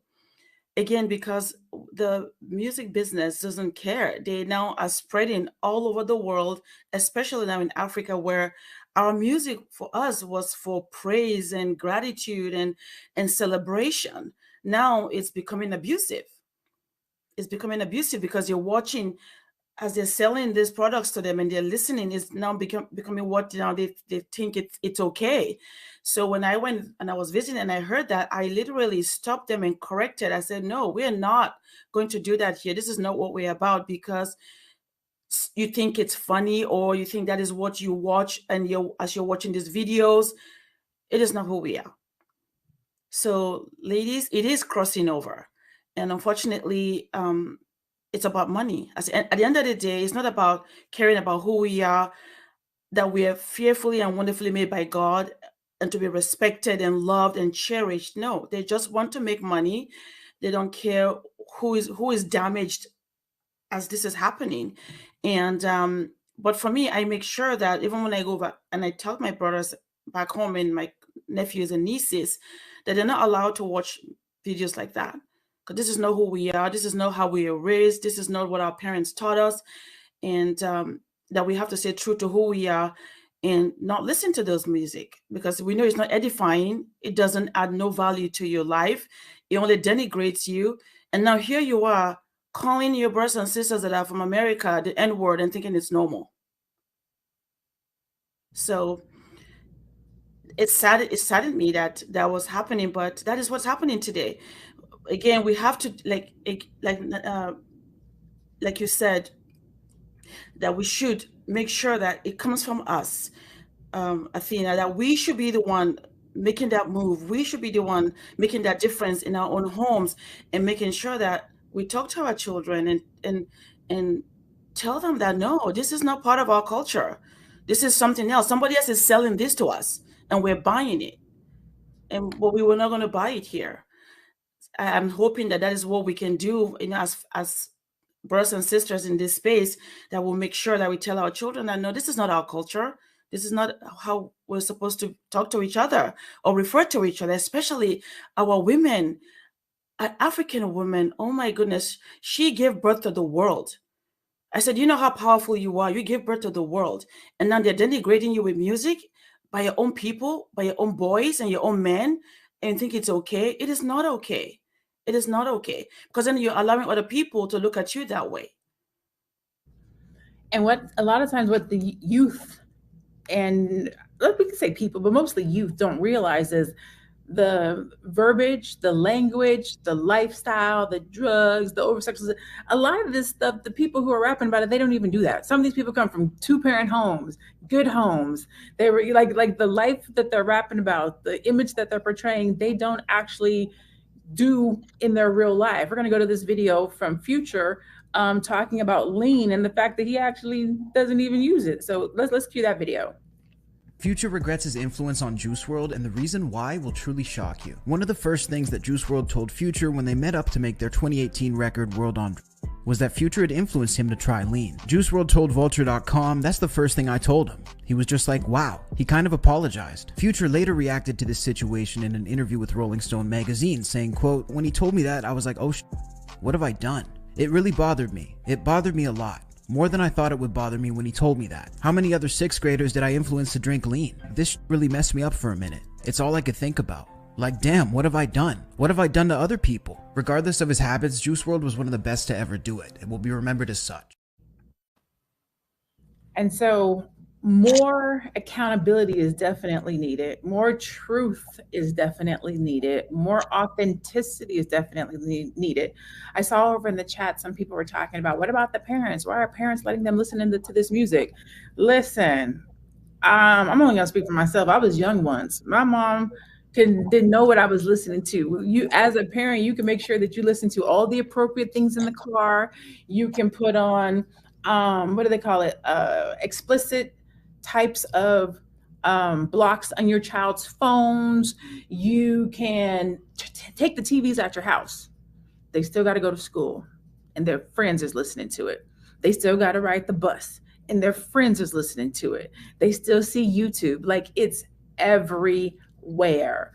Athena, how has music influenced you growing up? So I think I remember you saying you're 33. So you come from a different era of music than I do.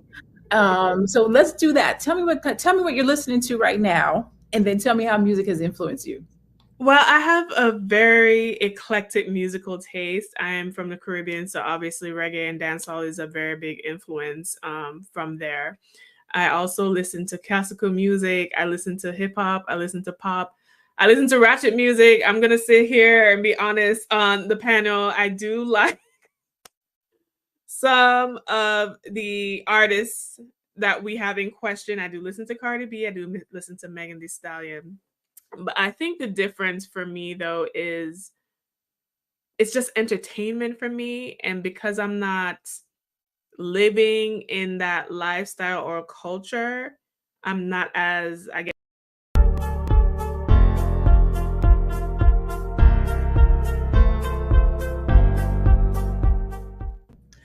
Good morning, good afternoon, good evening, depending on when you're watching the replay or re-listening to this on Spotify, because Fly Nubian Money is now on Spotify. I am Dr. Lene Javette, and today's conversation is necessary. We're going to be talking about hip-hop's damaging influence on Black women. Today's conversation is, of course, sparked by the recent passing of Enchanting. And pardon me while I read this stuff, because I'm not a hip hopper, so I'm unsure. So I'm going to read this, and then I'm going to introduce our queens who are going to be having this conversation today. So we're discussing the complex relationship between Black women and hip hop, addressing themes of hypersexualization, societal pressures, body image, and the influence of drug and alcohol. With the recent passing of rapper Enchanting at just 26 years old, it highlights the challenges that Black women face in the industry. We want to acknowledge her life and music while exploring addiction and some of the horribly toxic things that come as a byproduct of hip hop music. Prior to her death, Enchanting was signed to 1017 Records in 2020 per New York's Hot 97 radio station. She appeared on 3 compilation albums before she left the label in 2023. The rising star reportedly died after being taken off life support at a hospital. In a statement to the Shade Room, a representative from her management team said the 26-year-old was suffering from withdrawals and had overdosed. She came to my house the last 4 days to get clean. She tried her best and did everything, and I did everything I could to help her. She tried, the rep told the outlet. The name of her last mixtape was called Love and Drugs. And so today we're going to be talking again about the damaging influence of Black women in hip hop. I'm joined today by there's 4 of us total, 3 amazing queens. Athena Gardner, she's a CPA and a women's wealth coach. Dr. Alicia Watkins, she's a couples coach, psychotherapist, and college professor, as well as Aisha Verzi, who's a licensed financial services provider. Let's start out with, how does the glamorization of substance abuse and music videos or lyrics affect Black women? Athena, we'll start with you. Well, I think the glamorization of rappers and the music does affect women.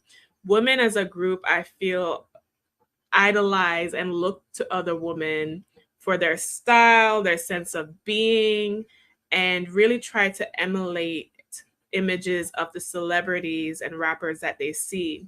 So when it comes to the images, the hypersexualization, we often see that trickle down into our youth.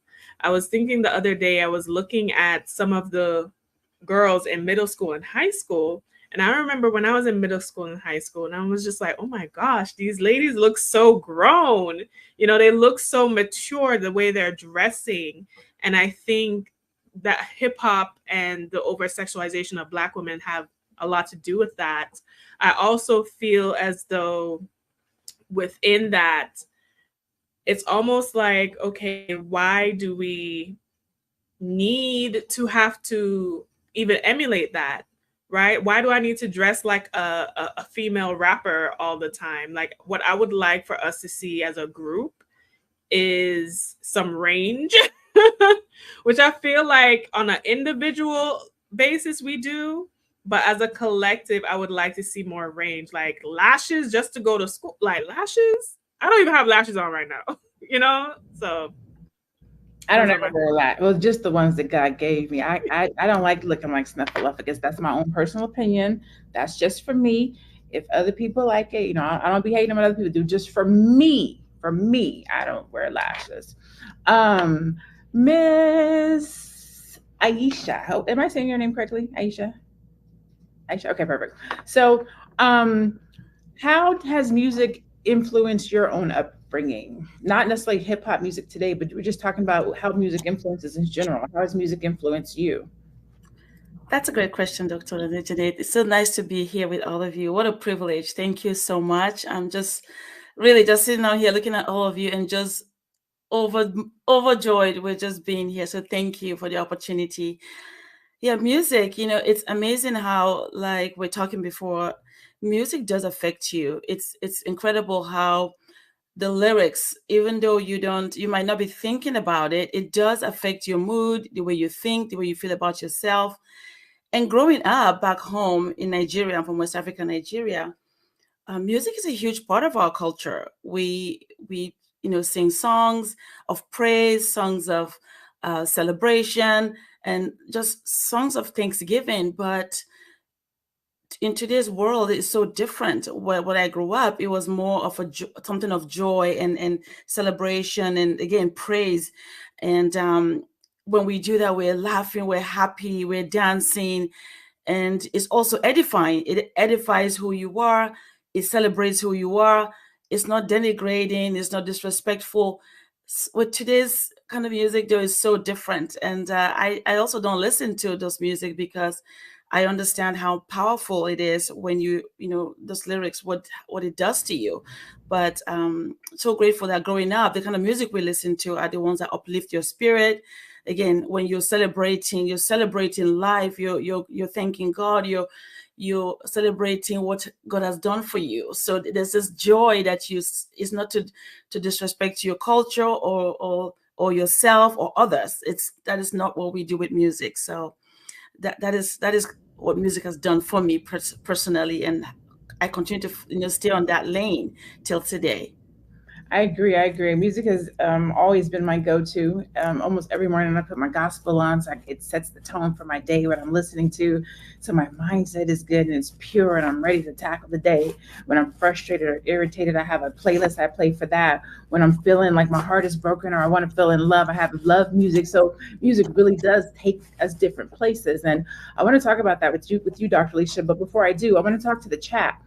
What are your thoughts on the influence of hip hop on Black women? And if you're a Black man in the chat, we can just make it. What are your thoughts on the influence of hip hop on Black people, right? Our conversation is Black women, but I think it can be broader than that. What do you think about it? And if you have children, do you let your children listen to hip hop today? Dr. Alicia, can you discuss the link between the societal pressures that are amplified by the hip hop culture relative to the music that we're listening to, the risk of substance abuse, over sexualization that's coming through the music? Can you address that? Thank you, Lene. I mean, it's such a great question. I mean, we know that the glorification of these risky behaviors in hip hop, I mean, that's really what we're talking about. Like the issue with the substance abuse. I mean, it is promoted as a coping mechanism. And although I happen to teach a class on substance abuse, And 93% of Black women have no substance abuse issue.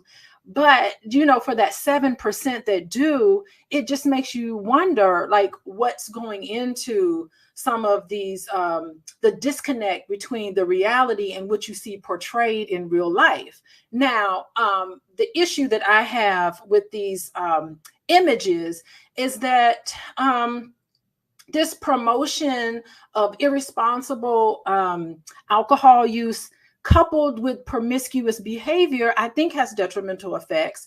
It's promoting this idea, especially for women in their childbearing years, you know, this risk of fetal alcohol syndrome, which I think is a way more common instance than we know. It poses serious health risk for infants. And so it's not just a matter of individual well-being, it's this public health issue that needs to be addressed. And I think that women need to have access to accurate information and resources to mitigate some of these risks. And I think that this unhealthy promotion can have an effect on youth and people who consume this information. I also think that it just has an impact on your mental health, of course. This, you know, some of you all kind of alluded to it, Aisha, and even you, Dr. Lene, about how the music affects your mood. It affects, you know, how you interact with the world. So it's just interesting. My first introduction into like acknowledging the influence of music on your subconscious mind in particular. I want to give a special shout out to Brother Panic. He was my initial teacher in the dynamics of subconscious mind programming, and I took his classes and all of that. And since then, I've been doing my own study on this. And I just think that we are powerful individuals, like all of us. And we create our own world through the subconscious mind. And now that you know this, you can understand how powerful music is in programming ourselves. So listening to what I would consider media controlled messages, it gets internalized and we start seeing ourselves in this way, you know, and we start acting in ways where we're just running this program. It affects how we see ourselves, how we see other people, and it's played out in our daily world. So it's a simple concept of garbage in and garbage out. You are affected by the images and the messages that you receive. And I really think that the answer is just non-participation. We just need to not participate in it and instead focus our energies on things that help us achieve our God-given goals in this world. And I think if we did that, then, you know, media controlled, and I think the industry is contingent on attention, paying attention to it, consumer driven images. If we just stop participate on it and start focusing on things that, you know, give us life, things that are positive, you know, that is a way for us to kind of address some of these issues. I think that everyone so far has done a great job in hitting on the different and various things, right? So again, our topic today is hip hop's damaging influence on Black women. I think that it is the drugs. I think that it is over-sexualization. I think that it is the body image, the image of the body, right? We're seeing a lot of the surgeries that are being done. So there's the self-image. There is just various stereotypes that are being played out through the media, through the music. And then there is the desensitizing that's happening through the music, because we're saying things, we're speaking certain lyrics because it has a good beat. Molly Percocet, we're just singing it, we're talking about it, and people don't realize that what they're saying is registering, because we know that you have the power of life and death in your tongue. So when you speak things, whether you're affirming or not affirming, that's resonating in your aura. So music has a way of desensitizing us, where the word bitch becomes cool to say. We call our friends, our sister girlfriends bitch because it's desensitized. They say it in the music. Going to get BBLs, it's natural now because somebody else has it. This person got it, so I need to have it too. Media music, messaging, marketing comes to us through those things. And it happens to Black women, and it's happening to our youth, because our youth have access to social media at a much younger age. So they're seeing it. And it happens to the best of us. Can we play that clip, the clip with Nicki Minaj talking about how and or why she got her BBL? Or, you know, and remember, social media was just beginning when I started. So I was like everybody, I was a lot of people's guinea pig. I was one of the first people to be shitted on the internet, on social media, like non-fucking stop. Every day I would go on, and it was some new story, made up story, or you know, bad picture, or you know, it wasn't acceptable to have surgery at all or anything, even though, and at that time I had never had surgery. I had ass shots, which till this day I realize, even what I did, and even with me not consulting with anyone to do something like that, how insane that was. Like, it's not that you go to a doctor, a professional person. No, it's some random person. Yeah, shorty in the Bronx. Comes in. I was in Atlanta Queens. at the time. And actually what happened was I kept on being around Wayne and them. And at that time, you know, Wayne, he always talking about big booties, and all. Wayne would have like a new chick in the studio every session. So it was always a new big booty. Creative support. That's what I like to call that. A new big booty there. A muse. Right. Actually, yes. Actually, it was. They were his muses. You like to look to the side and see something with some ass sitting there while you're trying to come up with a line. That's right. And so, how can we address the pressure to portray a certain image and encourage healthy coping mechanisms? What do you think, Athena? Well, I think we really need to take a look at ourselves, because what's going to happen is, this is an industry that makes a lot of money and is not going to change their business model to accommodate taste that is not going to be profitable. And we need to take a look at ourselves, right? Because if we're waiting on the industry to change for us to make these changes, to tune out these images, then it's just not going to happen. We need to change first, so then the companies and the corporations will adjust, because they will adjust to what is profitable. I would love for hip hop and Black women to get to the level of an Adele or Taylor Swift, where they can keep all their clothes on, do their talent, and go home. But unfortunately, there is a pressure to conform. Now, the solution would be on your individual level of wanting to curate the image that you want to present in the world and be respectable. But to be honest with you, we have other options of role models in the industry, like Rhapsody, or people who are fully clothed, have positive lyrics, right? Versus, I guess, would be the Cardi B's and the Megan Thee Stallion. So I think a lot of this is also a reflection of ourselves and our human nature and what we are paying into, because, to be frank, the corporations are just going to put money behind whatever is profitable. And if you're looking at Rhapsody's albums and mixtapes versus a Cardi B and Megan Thee Stallion mixtape sales and pushing that image, you can see why they're choosing to do that. I definitely personally feel and believe that it's a setup. I cannot think of any other genre of music that is as negative, derogatory, over-sexualized, blatantly disrespectful than hip hop music. It's not in country, it's not in pop, it's not in rock. Hip hop is the only music genre that is uber super disrespectful. Dr. Alicia, I'm looking for my question. In what ways does the portrayal of Black women in the music industry affect mental health? I have to believe us listening to these lyrics, watching this play out in videos affects us mentally? It's oppressive.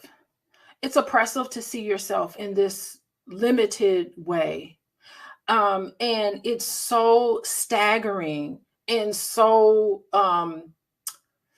pervasive. There's no range of images that you see in terms of women in hip hop. And it did not used to be this way. I mean, I am so fortunate enough to be there during the birth of hip hop. It was positive. It was Afrocentric. It was, it was something that was uplifting. It told a story about what was going on around us. It was really our voice to authentically talk about what was happening here. And since this is before hip hop became controlled, right? This was just pure coming out of a very unique setting for Black people to tell their story. Now it is so ultrally controlled that all you see is Black women, and not even just in hip hop. I'm talking about Black women in media. All you see is very limiting views of yourself. And yes, I mean, just think about just think about what Nicki Minaj just said. If you remember Nicki Minaj when she first came out, she was not over sexualized. Her lyrics and stuff, she was kind of straight. She had that weird hair. Her hair was colored in a certain way. She looked really authentic. And then all of a sudden she comes out with this album. I'm like, who is this lady? This is not how she originally presented herself. So that tells you that she had a hard conversation with somebody. Clearly she did, where she had to change who and what she is in order to be successful. It's oppressive. And yes, it has an effect on your mental health. I mean, listen to what she said. She don't sound empowered in that conversation with that man. She didn't sound like she was being authentically herself. She didn't sound as if she was actually putting out music that was congruent to how she felt inside. It sounded oppressive. It sounded misogynistic. Some of the things that she was around. And, artists are very sensitive people. I don't know if you know who I went to performing arts school, and I'm in this kind of art world, but it's entertainers are very sensitive, and they could be, they feel so much of their worth is tied to the attention, the recognition that people have, because it's so personal to them. And I can't imagine not being your authentic self, putting something out that is not congruent with who you are, and then getting accolades for that, for being inauthentic, for being what someone has told you to be, therefore you can be successful. I can't imagine how terrible that feels, not only for us to see ourselves in that way, but for these artists and what they actually go through. Yes, it has an effect on your mental health. I mean, just think about putting your self-worth on how you look. So that means that you're going to be happy if someone compliments you, not on who you are as a person. Oh, you're a very great person. You're a genuine person. Yes. No, they're going to compliment you on these superficial things. And knowing how empty you might feel inside, because you're like, you know what? The world doesn't see who and what I am authentically. And I get the pressure. It's a very dynamic situation. The entertainment industry is a business, and you have to be savvy in how you operate in this business.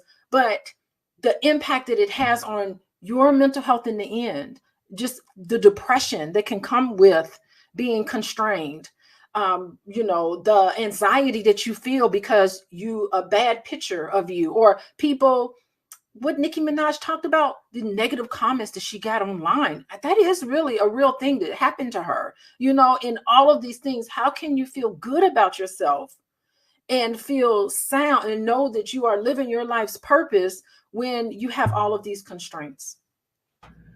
Erykah Badu said it best. She says, I'm an artist and I'm sensitive about my shit. And that's the truth, right? I think any artist, I'm an entrepreneur, and I can say the same thing. Whenever you are sharing your world or your art with somebody, it can be sensitive, right? You also talked about early music. I'm going to reset. I'm in a hot second, but you also talked about early music, and it was very different. It was very positive. It was uplifting. Danette Mitchell says, when I was growing up, we had ratchet music. However, in the Black community, we kept it underground and elevated positive music. This is when we owned our own radio stations and music stores. I can remember listening to a Tupac who's going to give you a little bit of ratchet, but give you something to think about. Dear Mama or Brenda Had a Baby, KRS-One. So you have a nice mix. Today's music, it's all pop that P, look at my P, suck this, bitch that. Like, there's no love music, there's no community. Like, when you want to, I think it affects our relationships. I think it affects how men and women relate to each other, talk to each other. I think it affects our relationships, our ability to communicate, our ability to love. Music is so powerful and influential. Much like this conversation that we're having today about hip hop's damaging influence on Black women, right here on Fly Nubian Money, which we do every Monday through Friday at 1:00 p.m. Eastern. You can catch us here. And you can also get notified when we're live if you text the word Queens, Queens, to 87948. Again, that's 87948. You can also catch us on Spotify by searching Fly Nubian Money to take us on the go with you. Aisha, I want to come back and talk to you. Given your Nigerian background, can you share some cultural differences between the music scenes in Nigeria and the United States, particularly regarding what's allowed to be discussed on the airwaves and how it influences societal values? That was a mouthful. You might be a mute.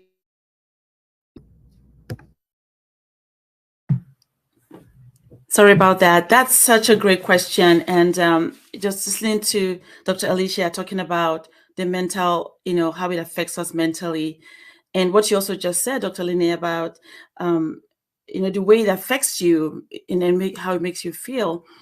It's amazing to me that today as well, hip hop now has crossed over where it's now also affecting the culture back home where I'm from. I just recently had a visit back home, and I came back when I was there visiting, and some young people were talking, and I couldn't believe what came out of their mouth. And I know it's because of the hip hop culture and what they were listening to. They were literally referring to the African Americans with the N-word casually. I stopped them. I said, "Do you understand that this is unacceptable?" But because of what the pop culture says, so they thought it was normal to speak like that. I was mortified, and I had to correct them that please do not speak like this. It is unacceptable. Again, because the music business doesn't care. They now are spreading all over the world, especially now in Africa, where our music for us was for praise and gratitude and celebration. Now it's becoming abusive. It's becoming abusive because you're watching as they're selling these products to them and they're listening. Is now becoming what now they think it's okay. So when I went and I was visiting and I heard that, I literally stopped them and corrected. I said, "No, we're not going to do that here. This is not what we're about, because you think it's funny or you think that is what you watch, and as you're watching these videos, it is not who we are." So ladies, it is crossing over. And unfortunately, it's about money. At the end of the day, it's not about caring about who we are, that we are fearfully and wonderfully made by God and to be respected and loved and cherished. No, they just want to make money. They don't care who is damaged as this is happening. And but for me, I make sure that even when I go back and I tell my brothers back home and my nephews and nieces that they're not allowed to watch videos like that, because this is not who we are. This is not how we were raised. This is not what our parents taught us. And that we have to stay true to who we are and not listen to those music, because we know it's not edifying. It doesn't add no value to your life. It only denigrates you. And now here you are calling your brothers and sisters that are from America the N-word and thinking it's normal. So it saddened me that was happening, but that is what's happening today. Again, we have to like you said, that we should make sure that it comes from us, Athena, that we should be the one making that move. We should be the one making that difference in our own homes and making sure that we talk to our children and tell them that no, this is not part of our culture. This is something else. Somebody else is selling this to us and we're buying it. And we were not going to buy it here. I'm hoping that is what we can do, as brothers and sisters in this space, that will make sure that we tell our children that no, this is not our culture. This is not how we're supposed to talk to each other or refer to each other, especially our women. An African woman, oh my goodness, she gave birth to the world. I said, you know how powerful you are. You give birth to the world. And now they're denigrating you with music by your own people, by your own boys and your own men, and think it's okay. It is not okay. It is not okay. Because then you're allowing other people to look at you that way. And what a lot of times what the youth, and we can say people, but mostly youth, don't realize is the verbiage, the language, the lifestyle, the drugs, the oversexualization. A lot of this stuff, the people who are rapping about it, they don't even do that. Some of these people come from 2-parent homes, good homes. They were like the life that they're rapping about, the image that they're portraying, they don't actually do in their real life. We're going to go to this video from Future talking about lean and the fact that he actually doesn't even use it. So let's cue that video. Future regrets his influence on Juice WRLD, and the reason why will truly shock you. One of the first things that Juice WRLD told Future when they met up to make their 2018 record World on was that Future had influenced him to try lean. Juice WRLD told Vulture.com, "That's the first thing I told him." He was just like, wow. He kind of apologized. Future later reacted to this situation in an interview with Rolling Stone magazine, saying, quote, "When he told me that, I was like, oh what have I done? It really bothered me. It bothered me a lot. More than I thought it would bother me when he told me that. How many other 6th graders did I influence to drink lean? This really messed me up for a minute. It's all I could think about. Like, damn, what have I done? What have I done to other people?" Regardless of his habits, Juice WRLD was one of the best to ever do it. It will be remembered as such. And so more accountability is definitely needed. More truth is definitely needed. More authenticity is definitely needed. I saw over in the chat, some people were talking about, what about the parents? Why are parents letting them listen to this music?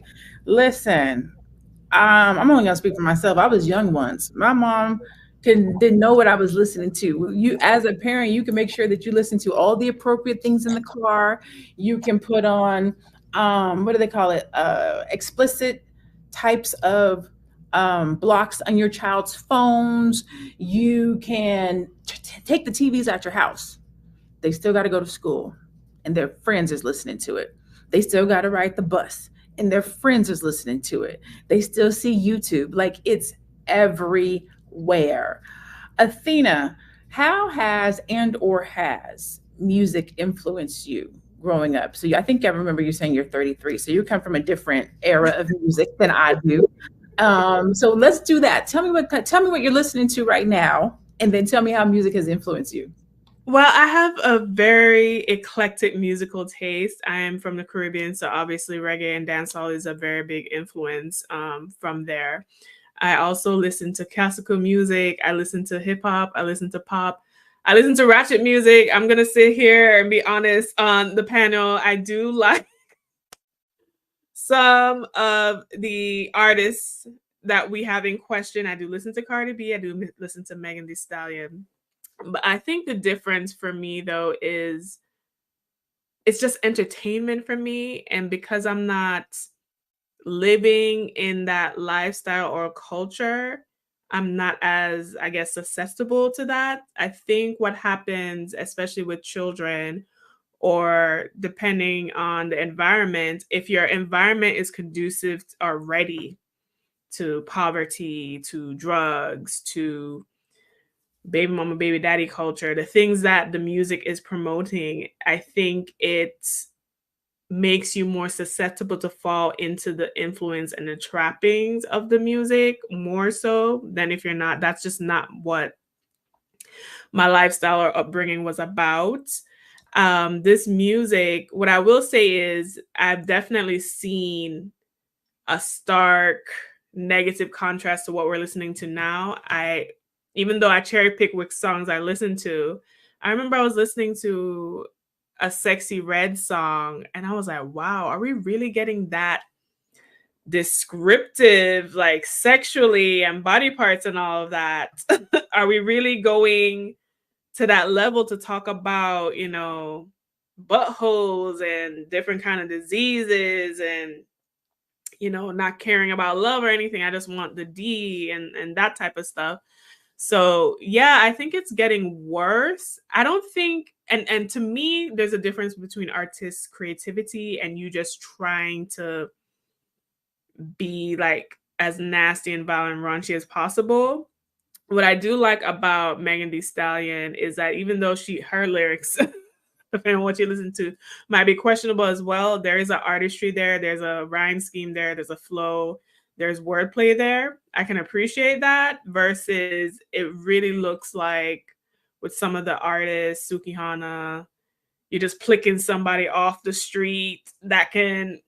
A lot of these artists aren't even writing their own lyrics. It's a whole other thing as well. You're just picking somebody off the street, putting them half naked and be like, all right, wrap this and like package that product to us. Thank you so much for that. If you're just tuning in, this is Fly Nubian Money. You can catch us Monday through Friday at 1:00 p.m. Eastern. If you text the word Queens, QUENS to 87948, you can also get notified so that you know when we go live every Monday through Friday, 1:00. If you miss us live, you can also catch us on Spotify. Make sure that you search for the word Fly Nubian Money and you can find us there. You can also get free resources, courses, and more if you go to the link down there, flynubianmoney.com. Thank you so much to everybody who is here. Thank you to my queens on the panel and those of you over in the chat. If you have any questions or you would like our opinion on anything, this is the time to throw it over in the chat and we will try to get to your questions. Aisha, you actually brought up a good topic when you were talking about how the American music, if you will, is spreading over into the continent. We see a trend where women are influenced by hip hop, often referring to themselves with negative and or derogatory claims. You said you're starting to hear the N-word, you're starting to hear different things. Were these types of conversations, wordplay, usage over in that area before hip hop music, or would you say American hip hop music has influenced that change? Definitely, the culture has influenced that change. That was something that I was never privy to growing up back home. As a matter of fact, a lot of the words that they use are foreign to me. I was like, what does that mean again? I have to actually find out what it means because that is not kind of language we use back home. And we still don't. Anyway, my part of where I'm from, but the youth are the ones that are now using that. The older people my age, we don't talk like that, or we don't even know what those things mean or those words mean, because we were not raised that way. And the reason those words, I think, are not becoming mainstream again is because definitely pop music, the music that we have from here, some of the young ones that come to school here, they study here, they go back home, they take it with them, and then now watching it from YouTube or going online, they can have easy access to it, and then they watch it over and over again because the beats are beautiful. Because as Afro people, we have such incredible talent when it comes to music and the beat, but the question is the words that we use. We never spoke those kind of words before. The word with the N-word, I learned about it when I came to the United States many years ago. But of course, now that I'm here for many years, now I hear it more often. So it saddens me that before it was very rare, but now it's becoming mainstream back home. It's like, wow, this is unacceptable. And do you know that as we were driving, when I was back home visiting just a few months ago, there was a bus that drove by as we were driving, and literally the company name was with the N-word spelled Nigga. I said, do they know what that means? Do they understand what it means? But I think because they think it means something good, something positive, because that is how they understand it back there, thinking we're living such a flashy life, it's fun. The only part that you will never see is the part that is derogatory, meaning the showing your body and your parts. That is not allowed. They will not allow you to show that. In the northern part of Nigeria, you can't see that common, like showing body parts naked. You're not allowed to do that. They will not allow that. But in some other parts of Nigeria, they might do that because they're a little bit more, we'll say, traveled. They're more well-traveled. But in my part, they will not show that. You have to see that underground. Like one of the comment was made, that you do that underground. We know these things happen. We understand it, but it is not allowed to be mainstream. So when I saw that bus pass by, and I know it's because they don't understand the ramification or the weightiness of what that meant, because they thought when they see the pop music that it's normal. I think that's what the way they like to live their life. They're happy, they're enjoying themselves, not knowing that, no, for us, it's an insult. Let's not use those words or put it on our buses to say that's our company's name. So really, it's truly becoming a problem. When I went, I was like, wow, this is interesting. This is not what we're used to. But I'm grateful, though, in that we don't have it on mainstream media back home, where you can watch them showing casually girls doing things that are inappropriate or too overly sexualized. That is not acceptable. Up till today, that is not something you can see if you go back home and watch TV. Not acceptable. So I'm grateful that we still have that. I wish we had that here. Dr. Alicia, so I'm going to make sure I set myself up for this question right. So it says, are there cultural stigmas within the Black community that might make it acceptable for what we're seeing and hearing? Because a lot of times when we're watching content or we're listening to songs or music, RJ, I am going to get to your question. I just want to ask Alicia this question. I'm going to come to your question right next. We're watching, we're listening, we're hearing. And then when we have a conversation like this, sometimes you hear somebody say, let people do what they want to do. The younger generation used to do it. The N word is R word. It's okay if I want to call somebody B. Are those cultural stigmas in our community that make those things okay? Like, why do we do that? Why do we say it's okay? It's not a big deal. If that's what they want to do, that's the younger generation. We listen to Luke. Like, why do we do that? Or what is that? Okay, yeah. Let me put a pin in that question real quick, because that video with Future, I mean, he felt really guilty. I want to comment on that because he really felt guilty, and I wonder what he's doing about it. Like, when you realize and you look back at your behavior and you see how someone lost their life because of how powerful you are in influencing other people, what is Future doing right now to change that? Like, that's my question. That's my challenge to all of us. Like, we are powerful people and we have an impact on the people around us. And in a lot of ways, in a macro level, these artists have a huge influence on the public. So now that you know this, now that Future know this and other artists know this, like, what are they doing? Like, I challenge all of us, including these artists, to really think about what to do with that guilt, because feeling guilty is appropriate. That makes sense. But to get over feeling guilty is to right the wrong. So my question is, what are you going to do about that? So I love that clip right there, because he was really, you could see the guilt in his face. Also, Athena, I agree with you. Yeah, these songs are so catchy. The music and the beats and all of that, it's like you can really get down. Like, there's a lot of artistry that comes into hip hop music. It's creative. It's something you have never heard before. But if you stop and listen to the lyrics that's behind the really great beats and the musical part of it, you start realizing, oh my goodness, how could you not be affected by these lyrics? And when you stop and think about it, then you can have a nice conversation about how it has an effect on you, which really leads into Dr. Lene, your question is that and also the question from RJ. I see his question in there.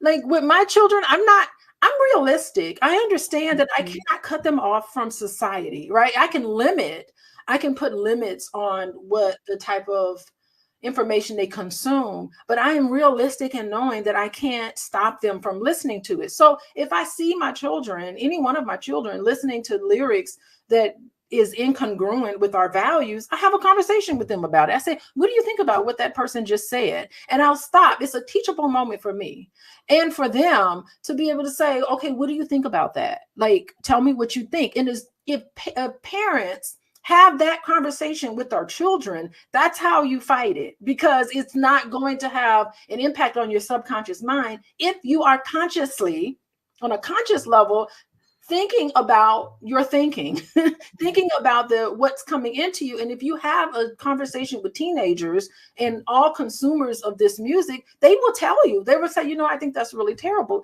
Good grief, I can't believe this person treats themselves that way. If anything, as parents, raising the question, this video that we're doing right here on YouTube, it's just raising awareness of these concepts. Have a conversation with other people. What do you think about this?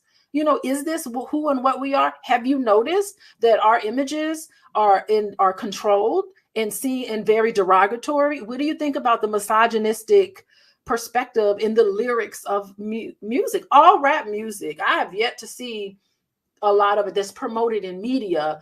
You know, the lyrics of those music, it's hatred toward women. I mean, it really is. And internalized misogyny is what we see a lot of rap artists, female rap artists, just have this sort of hatred that you are just this one note. And having these types of conversations is how we combat all of this cultural stigma that you're talking about. Great. Thank you so much. RJ, so RJ's question was, my question is, do you think younger folks in my generation should be encouraged to listen to music that my parents were raised on? Absolutely. Yes. I think that there is something in passing down music from generation to generation. One, you don't lose, right? If I talk to somebody right now and be like, who is Luther Vandross? They won't know.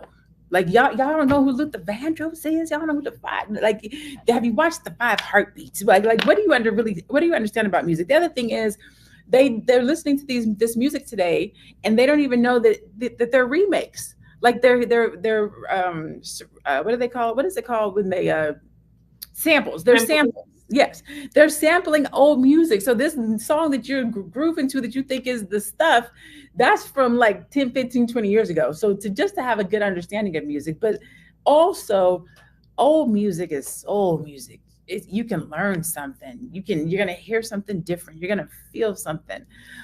So yes, I do think that.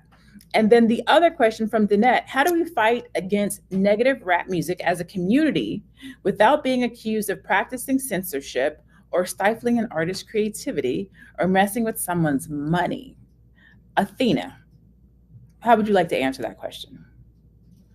How do we fight against negative rap music as a community without being practicing or messing with someone's money? Listen, money is going to go where it finds value and where money is a reflection of people and their values. So we can't control messing with somebody's money. What we can control is, as a people, what we decide to do. There are artists, R&B artists, rap artists, hip hop artists that push a positive message, that have positivity, that does not get as much shine. I know when I was attending A-B&C, D1 was an artist that was there and that is doing a lot of positive things. Rhapsody is another artist that is doing a lot. So it really is a reflection of us as a people. And that's why I said we have to take accountability for what we indulge in and promote when. So if we were to say as a group, you know what? We are only going to support artists that have positive messages and images. We are only going to support artists that reflect certain music, and we're going to put our streaming time and our dollars behind that. Guess what these record companies would do? They would switch it up real quick. They would switch it up so fast. You'd be like, how did they even do that? Right? Now, every once in a while, artists will break through on creativity. So I'm even thinking of an artist like Missy Elliott. Such a huge Missy fan. I'm going to see her on tour next month, by the way. So I'm really excited about that. Busta Rhymes, okay? And not to say that they didn't have content that was salacious, because Get Your Freak On is definitely salacious. 1 Minute Man is definitely salacious, but it was not on the level of the, intense, graphic, sexual nature that we have now. What I do miss about hip hop is more so when what things were implied or innuendo. So even if you liked the song, unless you were of that age or you knew what that was, it kind of went over your head. Like some of the songs I listened to from back in the day, so like I was listening to Mariah Carey's Honey. If you listen to the lyrics, I'm like, oh my God, this song is totally about X, Y, and Z. But I didn't know because I was a child. But maybe it was good that it was in a window. So the adults knew what it was, but the kids didn't. So I think we need to merge back to that. And I think we need to put our focus and attention on artists that we support as a community. But like I said, this issue is a community issue. And we have a hard time galvanizing behind anything. So until we galvanize in that way, we'll continue to be oppressed. I like that. Aisha, what music are you listening to today? What kind of music do you listen to? I listen to spiritual music. Mm-hmm. Okay. What kind of music? Do you have children? Yes, I do. What kind of music do your children listen to? Do you let them listen to hip hop? Do they listen to hip hop? No, I don't let them listen to hip hop music. My son does listen to rap. He likes Kendrick Lamar and some of the artists in that genre. So but I talked to him about it. We talk about it. I said, so what kind of lyrics are you listening to? What are the words? And sometimes he will laugh about it and tell me, yeah, this is, but I say, well, I hope that you understand that music does affect you. So be careful what you listen to. But I'm like Dr. Alicia. I know that they will be exposed at school. I am very realistic about it. It's just to have that conversation consistently about that. But in my house, I listen to Christian music and everything, and they make fun of me. Oh, Jesus, because they make fun of me all the time, but that's okay. But they understand that that's important to me, that I value what I listen to. And they pick it up. They listen at home. They're hearing that the word of God is important. And as you're listening, because I say we are in this world, but not of this world. As you listen to this, it's going to happen, but know also who you are and what you're about. So that way you have that balance. So you're not off. But for me personally, I listen to, really spiritual music. That's what I love. I used to love country music and the old hip hop, Luther Vandross and all those people, Michael Jackson. But now that I'm older, it's just Christian music that I listen to and allow them to listen to their music. My daughter, on the other hand, doesn't listen to any music. She's 12 years old. She doesn't have no iPhone, none of that. She doesn't listen to any music. She just does her little young girl stuff, and that's it. She doesn't know any of these artists. She doesn't know any of them because we just don't listen to those artists here. So that's the things I'm listening to right now. It's almost, and we're almost in a place where you can't listen to music, but we know you're not going to listen to music. We know you're going to listen to music. We know you're going to go out and enjoy yourself. We know there's going to be a variety of different musics. And we know that as parents, we have some level of control over the music that they listen to for a small period of time, because they will eventually not be under our rules, not be under our house, and they will listen to the music. They will see the videos. They will see the BBLs. They will hear about the drugs. They will see it. It will be pushed down their throat. It's inevitable, right? Dr. Alicia, what would you say to do, or what advice would you give to someone, whether they're a young person or an adult, who does not want the trauma of the music, of the visuals, of the words, of the negativity, of the misogyny? How do we operate and live and function in a world where it's just around us everywhere we go? Yeah, I'm not certain about the trauma of listening to that music, but I do think that I think energy goes where your attention is. And I think that you just get in tune with who and what you are. You didn't ask me what kind of music I like. I enjoy like medicine. I listen to a lot of medicine music because I like to spend times with Native and indigenous populations because I think they got it right. And I incorporate that into my life. Like everything around me has a symbolic meaning of something that I want to cultivate in myself and bring out into the open. I mean, I do believe that all of us are gods. We're all gods. We all create. All of us, especially women, are the wonderful creators. And we can plant the seed on how we want to we can plant the seeds in our life today about how we want our world to be. And you have to make an agreement, with yourself. So you make an agreement that, you're going to surround yourself with things and ideas that reflects who and what you are. And, I think that we have to keep those things in mind because it works. It can't not work because we know it works. If it didn't work, there wouldn't be so much attention placed on controlling the minds of Black people. You don't have to really care. Who cares about what we do as long as they control these images about how we are seen?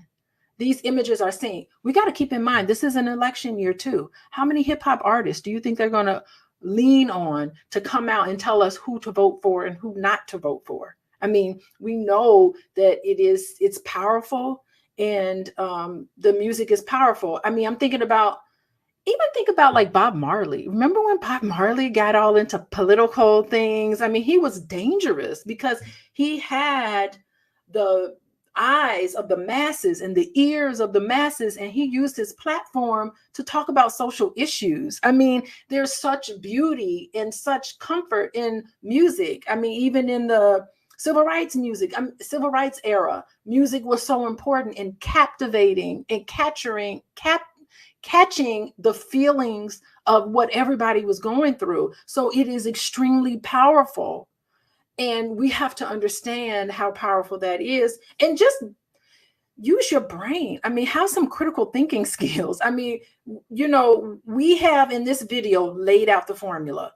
We have laid out the theories.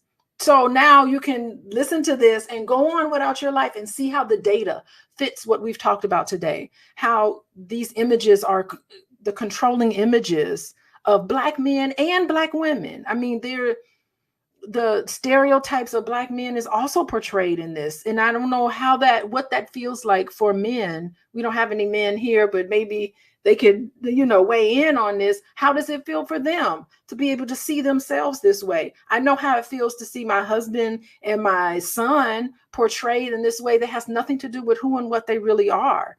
So, I mean, I don't even know if that answers your question, but that's kind of what I had on my heart to talk about, about how we can take control. I mean, the thing is that so many of us I get it. I totally get it.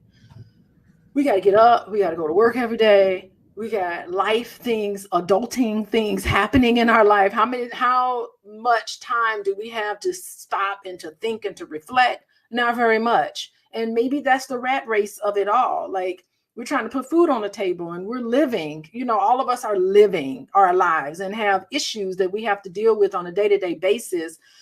We don't have time to sit and protest, what's going on with us. But, I think we owe it to ourselves to give ourselves self-care and to really stop and think at some point to focus on what we want in our lives. And it's right there in our grasp. We can do and become anything that we want to do and become. So, all right. So I'm going to go back to this comment from Sela Saint, and it says, "You can't call yourself." Actually, I'm going to read a couple of them. Let's be clear: hip hop is a whole counterculture. Rap is the derivative, commercialized musical genre people are complaining about. But the distinction between hip hop music and rap needs to be made. So true. You can't call yourself fly and demonize hip hop as a whole at the same time. It's very hypocritical when the word fly came from hip hop culture. So let me just address that. Right. First of all, nothing is ever demonized. We're not demonizing hip hop culture, the hip hop culture or rap. We're saying be accountable, be responsible for what you're saying and what you're doing as an industry, because it matters, right? It counts. If you're talking about Molly Percocets and you're making it a glamorized thing and you're then turning around and feeding that to the Black community, that's not what hip hop means. That's not what it started as. That's what hip hop started as and what it meant when it started before it became commercialized has changed. And what it has turned into is not acceptable. So it's not demonizing, it's holding accountable, which for some reason Black people have a hard time doing when something is wrong, we need to say that this is wrong. We need to say, treat us better. We need to say, make better music for our children, or we need to take our dollars and go spend money somewhere else. So demonizing, holding somebody accountable is not demonizing. It's saying, I see you, respect us, respect the culture, respect Black people. Okay, so just wanted to be clear on that. We have 2 minutes. So we're going to make this really, really quick. We're going to go around the room very quickly, tell people where they can find you, how they can support you, and then we're going to go ahead and get out of here. We'll start with you, Aisha. Thank you, Dr. Lene. You can reach me at aisha@rverzi.com. That's my name, Aisha the letter R, Verzi, VIRZI.com. Or I'm also on IG at Aisha Verzi, one word, GFI, which is Global Financial Impact. That's my where you can reach me. Thank you. Awesome. What about you, Dr. Alicia? Oh, okay. I'm unmuted. Okay. Hey, everybody. My name is Dr. Alicia. If you're ready to take control of your life, you can reach out to me, make some changes in your life. You can contact me at coachingwithdralicia.com. I work with couples. I also work with individuals and families. You can fill out my intake and I will reach out to you. If you want to follow me on social media, the best platform is Instagram at Coaching with Dr. Alicia. Great job. And last but not least, Miss Athena Gardner. Hi, everyone. It was so lovely to contribute to this discussion today about hip hop. My name is Athena Gardner. I'm a CPA and women's wealth coach. I help women level up financially.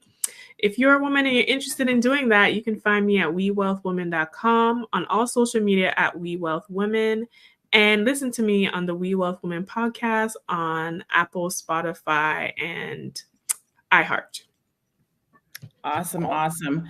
Thank you so much for joining us today. I am Dr. Lene Javette. I am a monetization strategist as well as a business coach.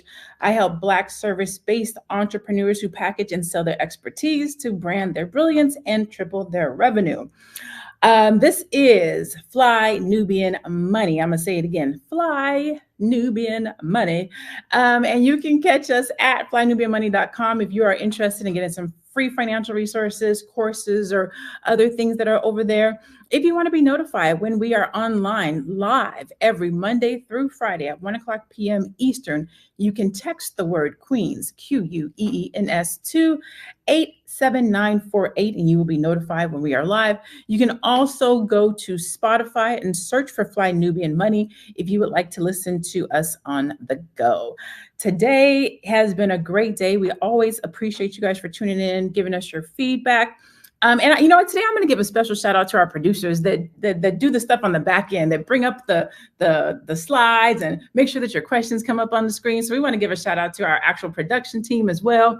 But again, thank you so much for tuning in on today. We will see you guys tomorrow. Remember to stay blessed, be Black, and be one. We'll see you later. Bye-bye. What are your thoughts on the influence of hip hop on Black women? And if you're a Black man in the chat, we can just make it. What are your thoughts on the influence of hip hop on Black people, right? Our conversation is Black women, but I think it can be broader than that. What do you think about it? And if you have children, do you let your children listen to hip hop today? Dr. Alicia, can you discuss the link between the societal pressures that are amplified by the hip hop culture relative to the music that we're listening to, the risk of substance abuse, over sexualization that's coming through the music? Can you address that?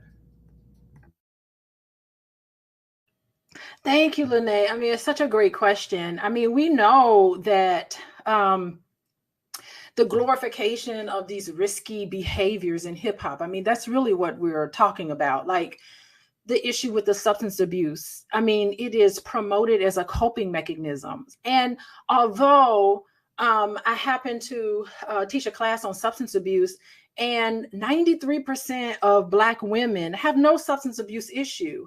But, you know, for that 7% that do, it just makes you wonder, like, what's going into some of these, the disconnect between the reality and what you see portrayed in real life. Now, the issue that I have with these images is that this promotion of irresponsible alcohol use coupled with promiscuous behavior, I think has detrimental effects. It's promoting this idea, especially for women in their childbearing years, you know, this risk of fetal alcohol syndrome, which I think is a way more common instance than we know. It poses serious health risk for infants. And so it's not just a matter of individual well-being, it's this public health issue that needs to be addressed. And I think that women need to have access to accurate information and resources to mitigate some of these risks. And I think that this unhealthy promotion can have an effect on youth and people who consume this information. I also think that it just has an impact on your mental health, of course. This, you know, some of you all kind of alluded to it, Aisha, and even you, Dr. Lene, about how the music affects your mood. It affects, you know, how you interact with the world. So it's just interesting. My first introduction into like acknowledging the influence of music on your subconscious mind in particular. I want to give a special shout out to Brother Panic. He was my initial teacher in the dynamics of subconscious mind programming, and I took his classes and all of that. And since then, I've been doing my own study on this. And I just think that we are powerful individuals, like all of us. And we create our own world through the subconscious mind. And now that you know this, you can understand how powerful music is in programming ourselves. So listening to what I would consider media controlled messages, it gets internalized and we start seeing ourselves in this way, you know, and we start acting in ways where we're just running this program. It affects how we see ourselves, how we see other people, and it's played out in our daily world. So it's a simple concept of garbage in and garbage out. You are affected by the images and the messages that you receive. And I really think that the answer is just non-participation. We just need to not participate in it and instead focus our energies on things that help us achieve our God-given goals in this world. And I think if we did that, then, you know, media controlled, and I think the industry is contingent on attention, paying attention to it, consumer driven images. If we just stop participate on it and start focusing on things that, you know, give us life, things that are positive, you know, that is a way for us to kind of address some of these issues. I think that everyone so far has done a great job in hitting on the different and various things, right? So again, our topic today is hip hop's damaging influence on Black women. I think that it is the drugs. I think that it is over sexualization. I think that it is the body image, the image of the body, right? We're seeing a lot of the surgeries that are being done. So there's the self-image. There is just various stereotypes that are being played out through the media, through the music. And then there is the desensitizing that's happening through the music, because we're saying things, we're speaking certain lyrics because it has a good beat. Molly Percocet, we're just singing it, we're talking about it. And people don't realize that what they're saying is registering, because we know that you have the power of life and death in your tongue. So when you speak things, whether you're affirming or not affirming, that's resonating in your aura. So music has a way of desensitizing us, where the word bitch becomes cool to say. We call our friends, our sister girlfriends bitch because it's desensitized. They say it in the music. Going to get BBLs, it's natural now because somebody else has it. This person got it, so I need to have it too. Media, music, messaging, marketing comes to us through those things. And it happens to Black women, and it's happening to our youth because our youth have access to social media at a much younger age, so they're seeing it, and it happens to the best of us. Can we play that clip, the clip with Nicki Minaj talking about how and or why she got her BBL? Or, you know, and remember, social media was just beginning when I started. Mm-hmm. So I was like everybody, I was a lot of people's guinea pig. I was one of the first people to be shitted on the internet, on social media, like non-fucking stop. Every day I would go on, and it was some new story, made up story, or bad picture, or it wasn't acceptable to have surgery at all or anything. Even though, and at that time, I had never had surgery. I had ass shots, which till this day I realize, even what I did, and even with me not consulting with anyone to do something like that, how insane that was. Like, it's not that you go to a doctor, a professional person. No, it's some random person. Yeah, shorty in the Bronx. Hi, everybody. Good morning. Mary Dean Esquire here at thewallstreetlawyer.com, coming to you live on blackwallstreet.com, Fly Nubian Queen, and the Wall Street. I'm streaming everywhere today, so get in here. Drop the B1 in the chat. Shout out to Dr. Boyce Watkins for letting me go live on his platform. Let me make sure I'm streaming on the other platforms. Okay, going live there. We're going live there. Girl, go away. My cat. So get in here, drop your B1 in the chat. Let me know you're here. Why do we drop our B1? Because we put Black people first. That is our thing. We got that from Dr. Boyce Watkins. Shout out to Dr. Boyce Watkins for letting me go live on Fly Nubian Queen. We're having trouble streaming to Instagram. Oh, let me see. Check. No, it looks like Instagram is live. We got people on Instagram. Okay, okay. So I guess I can only go stream on one Instagram platform at a time. I think that's how this works. Well, anyway, hit the go. Sorry about that, y'all. Come on in here. We got some interesting things to talk about today. So much has been going on with the dollar. We got J. Trey Trevor in the house. Thank you. Thank you for dropping your B1 because we put Black people first. You know how we do here on blackwallstreet.com because Black wealth is critical to Black power. So I'll be dropping in here, dropping nuggets. Let me know you're here. Let me know where you are. Let me know where you are. Let me know what your city and your state. Gosh, everything that could go wrong this morning is going wrong. Give me 1 second. Let me get out of here. Okay, no, that's fine. All right, everything that could go wrong this morning, and which is, I guess, the great for the topic that we're going to talk about today, because the American dollar seems to be not doing what it's supposed to be doing, and everybody is ditching the dollar. We have, I think, the Russians are ditching the dollar. We have Russia's Moscow Stock Exchange has immediately suspended all trading in U.S. dollars and euros, delivering a major blow to the U.S. economy. And they are not the only ones, guys. They're not the only ones. We have Saudi Arabia ditches the U.S. dollar and will not renew the 50-year petrodollar agreement with the United States. Saudi Arabia will now sell oil in multiple currencies, including the Chinese, RMB, euros, yen, and yuan, instead of exclusively in U.S. dollars. So what does that mean for the American economy? What does that mean for the American dollars? And how can you make sure that you are prepared?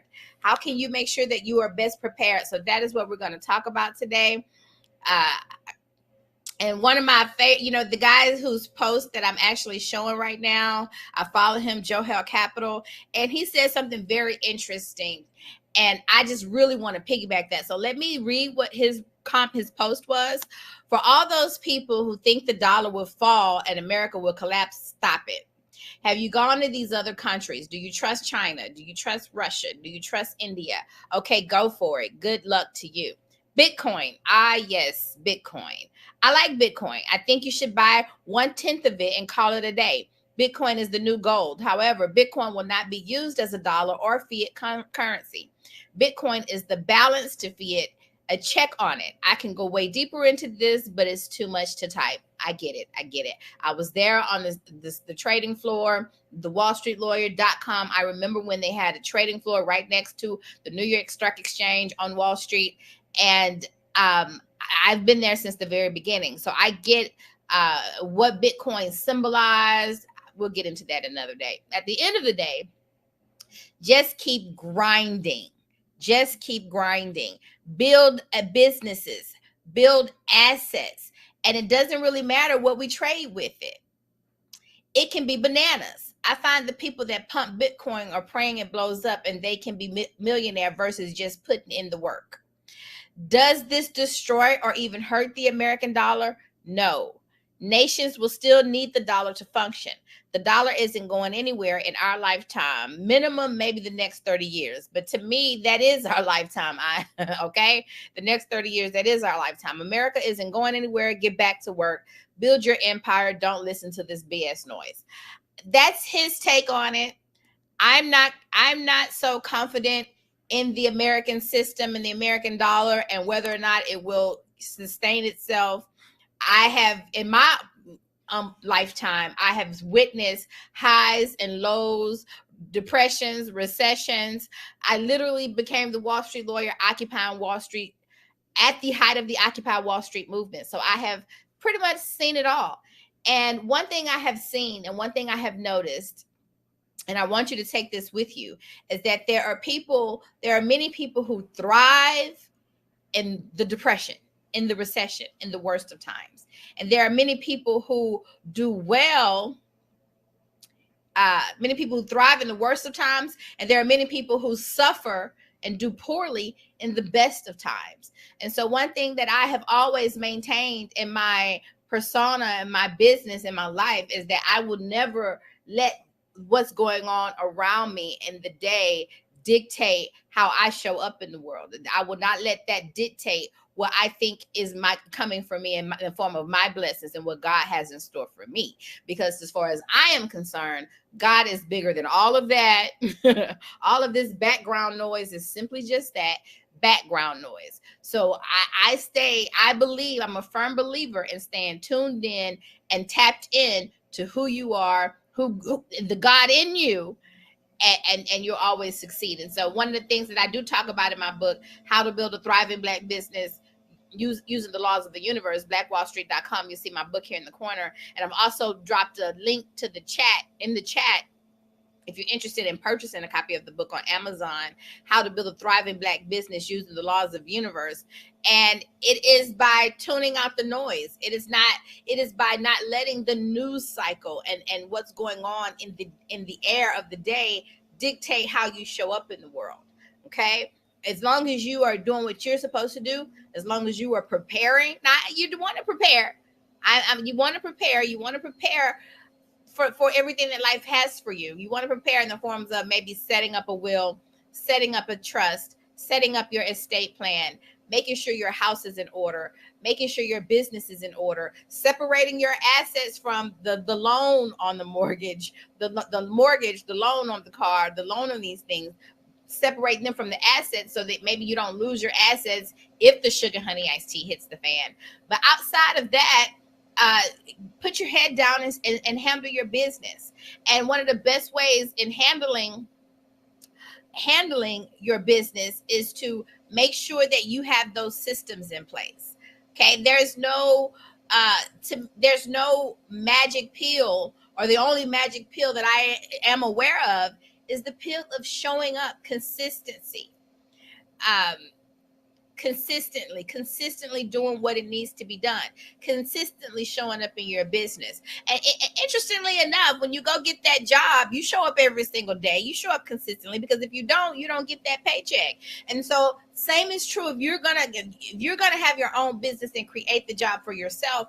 One thing that you have to do is you have to show up in that business every single day. You have to show up day in and day out. And I talk about those systems that you want to implement in your business. If you don't have those systems already, your legal systems, your insurance systems, your financial systems, your tax systems that are really in support of your sales systems. These are things that you should be doing every single day, every single week, every single month, every single year, every single quarter, to make sure that you are hitting your bottom line. And it's a numbers game.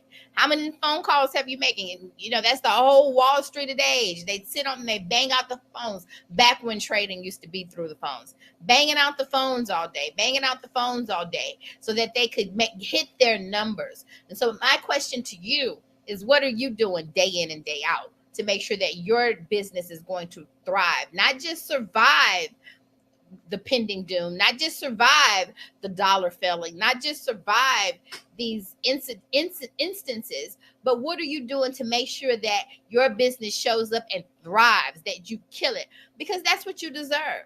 That's what you deserve. And what systems do you have in place? And if you don't know what systems you should have in place, then make sure you contact me, schedule that consultation. I dropped a link in the chat so that you can do it. We have Miss Make It Better. Thank you for your comment. I'm lucky to be the only person in the room. Lord knows I need help navigating life right now. Well, that's what I'm here for. I do consider myself to be more than just an attorney. I'm an attorney and counselor at law. And part of being that attorney and counselor at law, because there's so much overlap. I tell people all the time, entrepreneurship is the ultimate faith walk, okay? You want to talk about I got God and God got me and all this hooping and hollering that you do in the church, but can you actually pray up some bread? Can you actually feed your family for the rest of the year with 2 loaves and 5 fishes and so forth and so forth? So if you can do that, you can pray up some bread, pray up some miracle, pray up some bills being paid, and you can bring those blessings down from the heavens, now you have truly mastered your relationship with God. And that is what I am here for. That is what I talk about, because entrepreneurship is what? It is the ultimate faith walk. It is the ultimate putting your money where your mouth is, putting your faith where your mouth is, throwing your life, your faith, and all of you into creating something from nothing.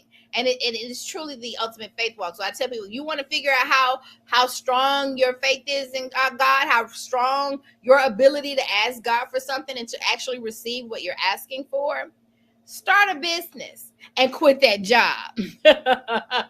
Start a business and quit that job and see how well you really know how to pray.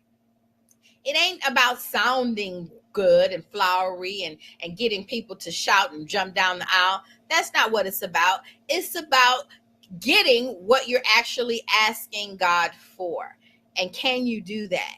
And if you cannot do that, if you need some help doing that, then that is why I am here. Thank you guys for dropping that B1. Make sure you drop your B1 and hit the share and subscribe button, because we're getting into it today. We're talking about it. We're talking about the dollar not being, let's see, here it is, another one.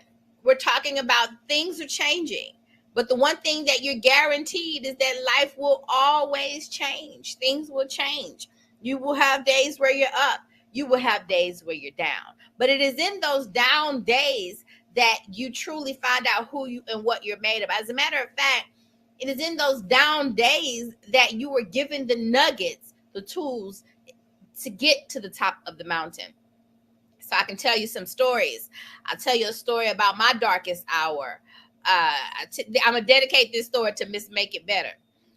How I actually became the WallStreetLawyer.com. On the darkest day of my life, it was the week before my 33rd birthday. And for those of you out there who are into biblical things, I call 33 your Jesus year, because it is that's the year, that's how old he was in the Bible when they took his life. And so I call it your Jesus year. I call it the year that you have your own death and rebirth. And I did. I died as Mary Dean Esquire and was born again as the WallStreetLawyer.com on my darkest hour. And what was it that caused me to die? Well, it was my sibling, my younger brother, my ace boon coon, my business partner. We were like this, y'all, like this. Two peas in a pods. We were twins. We weren't technically twins, but by the time we became of age, he's my younger brother, but he's a man. So people considered we appeared to be the same age, and so that's just what it was. And so I got a phone call from him. It was the first time that he called me, and it began after that. The calls began and the journey began. But this was the week before my 33rd birthday. I got a phone call from him where he was under the influence of crystal meth. Yes, guys, my brother was smoking crystal meth, smoking Tina, smoking Christina, smoking crystal meth. And it was the darkest day of my life. I remember, asking God, what is going on? What are you doing? You told me to go. I came. I was living in New York at the time. At that time, I was living in Bed-Stuy, Brooklyn.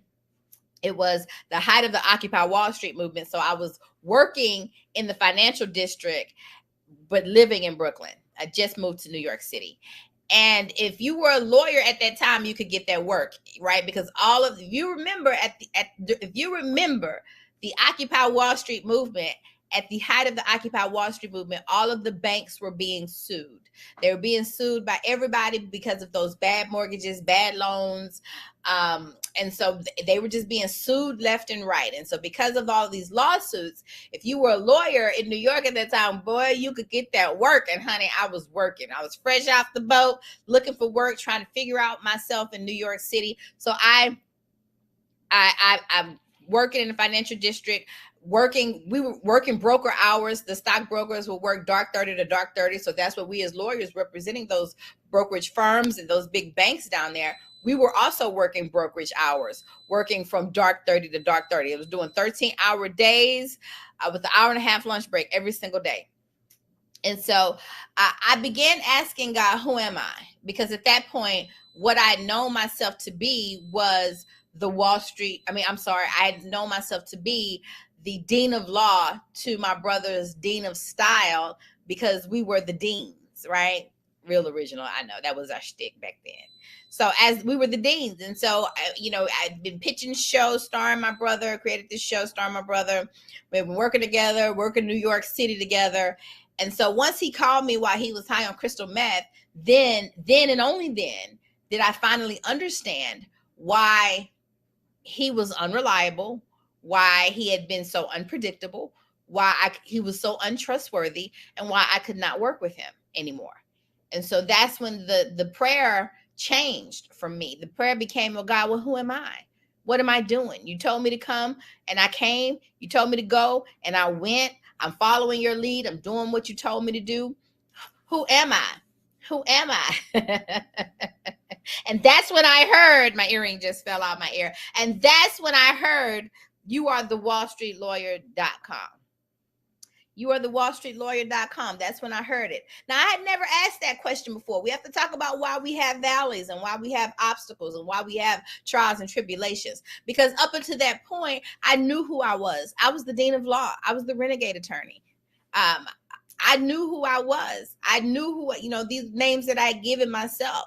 And so when the sugar honey iced tea hit the fan in my life, and I realized I could not be the dean of law to my brother's dean of style because he was strung out in the streets of New York City on crystal meth.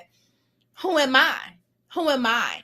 And so that's when I started asking God, who am I? And that's when I heard him say, you are the wallstreetlawyer.com.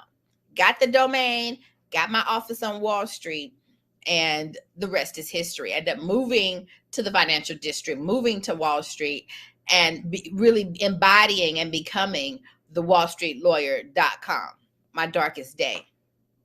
Now, and so that's what I want you to be encouraged. Shout out to Shay Bay, who says, you go, girl. No, you go, girl. No, you go, girl. No, you go, girl. Because, we support each other over here. So I am truly my sister's keeper.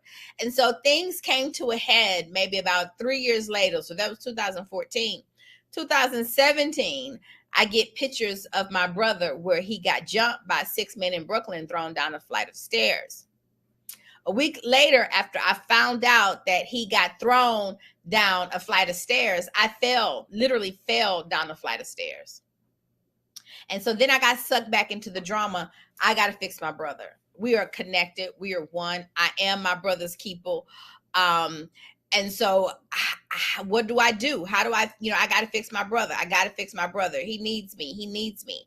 And so one of my producer clients, shout out to Rick Mathis, told me that Iyanla Vanzant, Dr. Iyanla Vanzant, who is also an attorney, was speaking at Hillside Church in Atlanta. So I booked my VIP ticket to her show. I decided that I am going to get to her show. I printed out pictures of my brother's face. This was my last attempt to try to get him some help and get him to go to rehab and clean up his life. And so I print out the picture because I said when she see his face was beat up. He looked like Emmett Till, God forbid.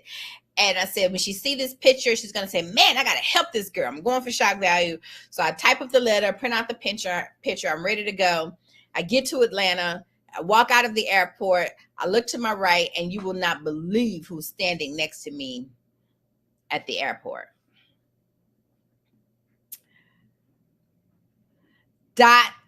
It was Dr. Iyanla Vanzant. I ran into her at the airport. Didn't even have to make it to her event. Walk up to her after I picked my mouth up off the floor. Walked up to her and asked her, tell her, give her my spiel. My name is Mary. I'm the Wall Street lawyer. I came all the way to Atlanta so you can help me fix my brother's life. And when I said that, her son, Damon, said to me, the Wall Street lawyer, hey, I done heard of you before. And so I looked at him and I said, you heard of me for real or you pulling my chain? So when I said that, Dr. Iyanla Vanzant bust out laughing. Once she bust out laughing, she said, I give him my spiel again because, once you get them laughing, you can get them to buy. Once you get them laughing, you got them hooked. So I got her laughing. So I give him my spiel again. My name is Mary. I'm the Wall Street lawyer. I came all the way to Atlanta so you can fix my brother's life. And so you would not believe the first thing that she said to me. The first question she asked me was, why do you care so much? Shock my draws. Shock my draws. I was not expecting that. Why do you care so much? And then the next thing she said to me, and she yelled it at the top of her lungs, she yelled, let him go. Let him go. Clutch my pearls. I was not expecting that. Let him go. And she saved my life that day. I went to her to save my brother's life, and she ended up saving both of us, really, because at the end of the day, you cannot do it for him. He is a grown man. And all you women out there know, from you women raising sons and to you women that's dealing with husbands, fathers, baby fathers out there, you understand that you can't make no grown man do nothing. Yes, I had raised him. Yes, he was my little brother, but I can't make him do nothing. And so all I was really doing was killing myself. The only thing that had happened was that not one life was being lost to drug addiction, not one, but two. 2 lives are now being lost to drug addiction, mine included, because I was getting sucked back into the drama, trying to save somebody who don't want to be saved. They don't want to be saved. Don't save them. They don't want to be saved. Yes, that was him. He did not want to be saved. And he was fighting me to save him. And so it was a very vicious cycle that I found myself in. And so she told me to let him go. And it still took me about 2 years to fully let him go. But I finally let him go. And when I tell you, my brother confirmed for me this past winter that it was in my letting him go that really caused him to hit rock bottom. Just like Dr. Iyanla Vanzant said, you're propping him up. You can't do it for him. And so until he hits rock bottom, he is not going to want to change. And you need to let him hit rock bottom. You need to let nature run its course. You need to let his life run his course. You can't save him from his own destiny. And so you so busy trying to save him, you're really just enabling his drug addiction. You are the reason why he can't clean up, because you're propping him up. You're giving him money when he needs it. He ain't buying food. He ain't paying bills. He ain't doing nothing productive. He's going to get high. And so all you can really do is walk away and let him figure himself out.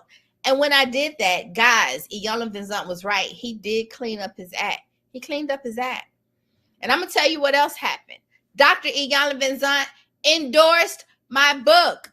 She endorsed BlackWallStreet.com, How to Build a Thriving Black Business Using the Laws of the Universe. She slapped her name on my book. She slapped a quote on the back of my book and strengthened my testimony. And that problems are merely opportunities in disguise. That if God, because I start from the premise that God loves me truly, and that if he loves me truly, and that my angels and that my ancestors want nothing more than for me to not survive, y'all. Surviving is such a low bar. They want us to thrive. They sacrifice so that we might thrive. And so if they are allowing me to walk through the valley of the shadow of death, if they're allowing me to suffer, if they're allowing suffering to be a part of my human experience, I understand that because they love me, that it must be something here good for me. And because I am committed to that, I immediately, when the sugar honey iced tea hit the fan, I immediately start looking for my blessings. I start looking for the rainbow at the end of my storm. I immediately get into, Lord, thank you. Thank you. Thank you for this problem. Thank you for this opportunity that I know you're ushering into me. And this was the only way that you could get this opportunity into my spirit. And so I count it all joy. I'm not going to sit here and go into no woe is me. I don't know how to be woe is me. I don't know how to be, why me and why, I mean, sure, I'm human. I had a moment. I cried my tears. I've cried my many shared tears because life for me ain't been no crystal stair. But I am a living testimony that it was those very things that made me. I would not be the WallStreetLawyer.com if my brother had not been addicted to crystal meth. I would not have Dr. Iyanla Vanzant's name on the back bottom of my book with a dope quote on the back of my book if Dr. Iyanla Vanzant had not. If my brother had not got thrown down a flight of stairs and I did not seek out Dr. Iyanla Vanzant to save him. It was those very things. Just like the pastors in the old Christian church. Now, I ain't no Christian and I ain't religious, but I speak multiple languages and I understand what they were really trying to teach. And so when they all those good old, but I was born Baptist, I was raised Baptist, and all those good old Baptists, didn't he die? Well, of course, they couldn't put Jesus up on the cross and he would not be the savior of this religion had it not been for him dying. And so I encourage you that your problems are always opportunities. And so, yes, the dollar might be dying. Okay. Yes, nations are getting away from using the dollar. Yes, we have had a recession. Yes, we have had a depression. Yes, we might have another one. The sugar honey iced tea looked like it might be hitting the fan pretty soon. It looked like it might, but I want you to understand that is a wonderful time for us. That is because the last will be first and the first will be last. And it might, some things need to shift. It needs to shift. But if you are steadfast in your faith in God, if you are steadfast in your faith in you, if you see the God in you and you understand that if God is the ultimate creator, you too are an ultimate creator, and you have the power and the ability to create within your world, and you take charge of that power and you create the assets, you create the businesses that creates the assets and accumulate the assets so that you can have generational wealth, because that's the power that you have. And so what I encourage you all to do and be and see, that opportunities abound. And that when the sugar honey iced tea hit the fan, that we know that that's more opportunities are being ushered in to our existence. And so that is what I want to leave with you. Make sure if you found something here that helped you, make sure you hit the share and subscribe button. Meridine Esquire here at the WallStreetLawyer.com. You can follow me on Instagram, The Wall Street Lawyer.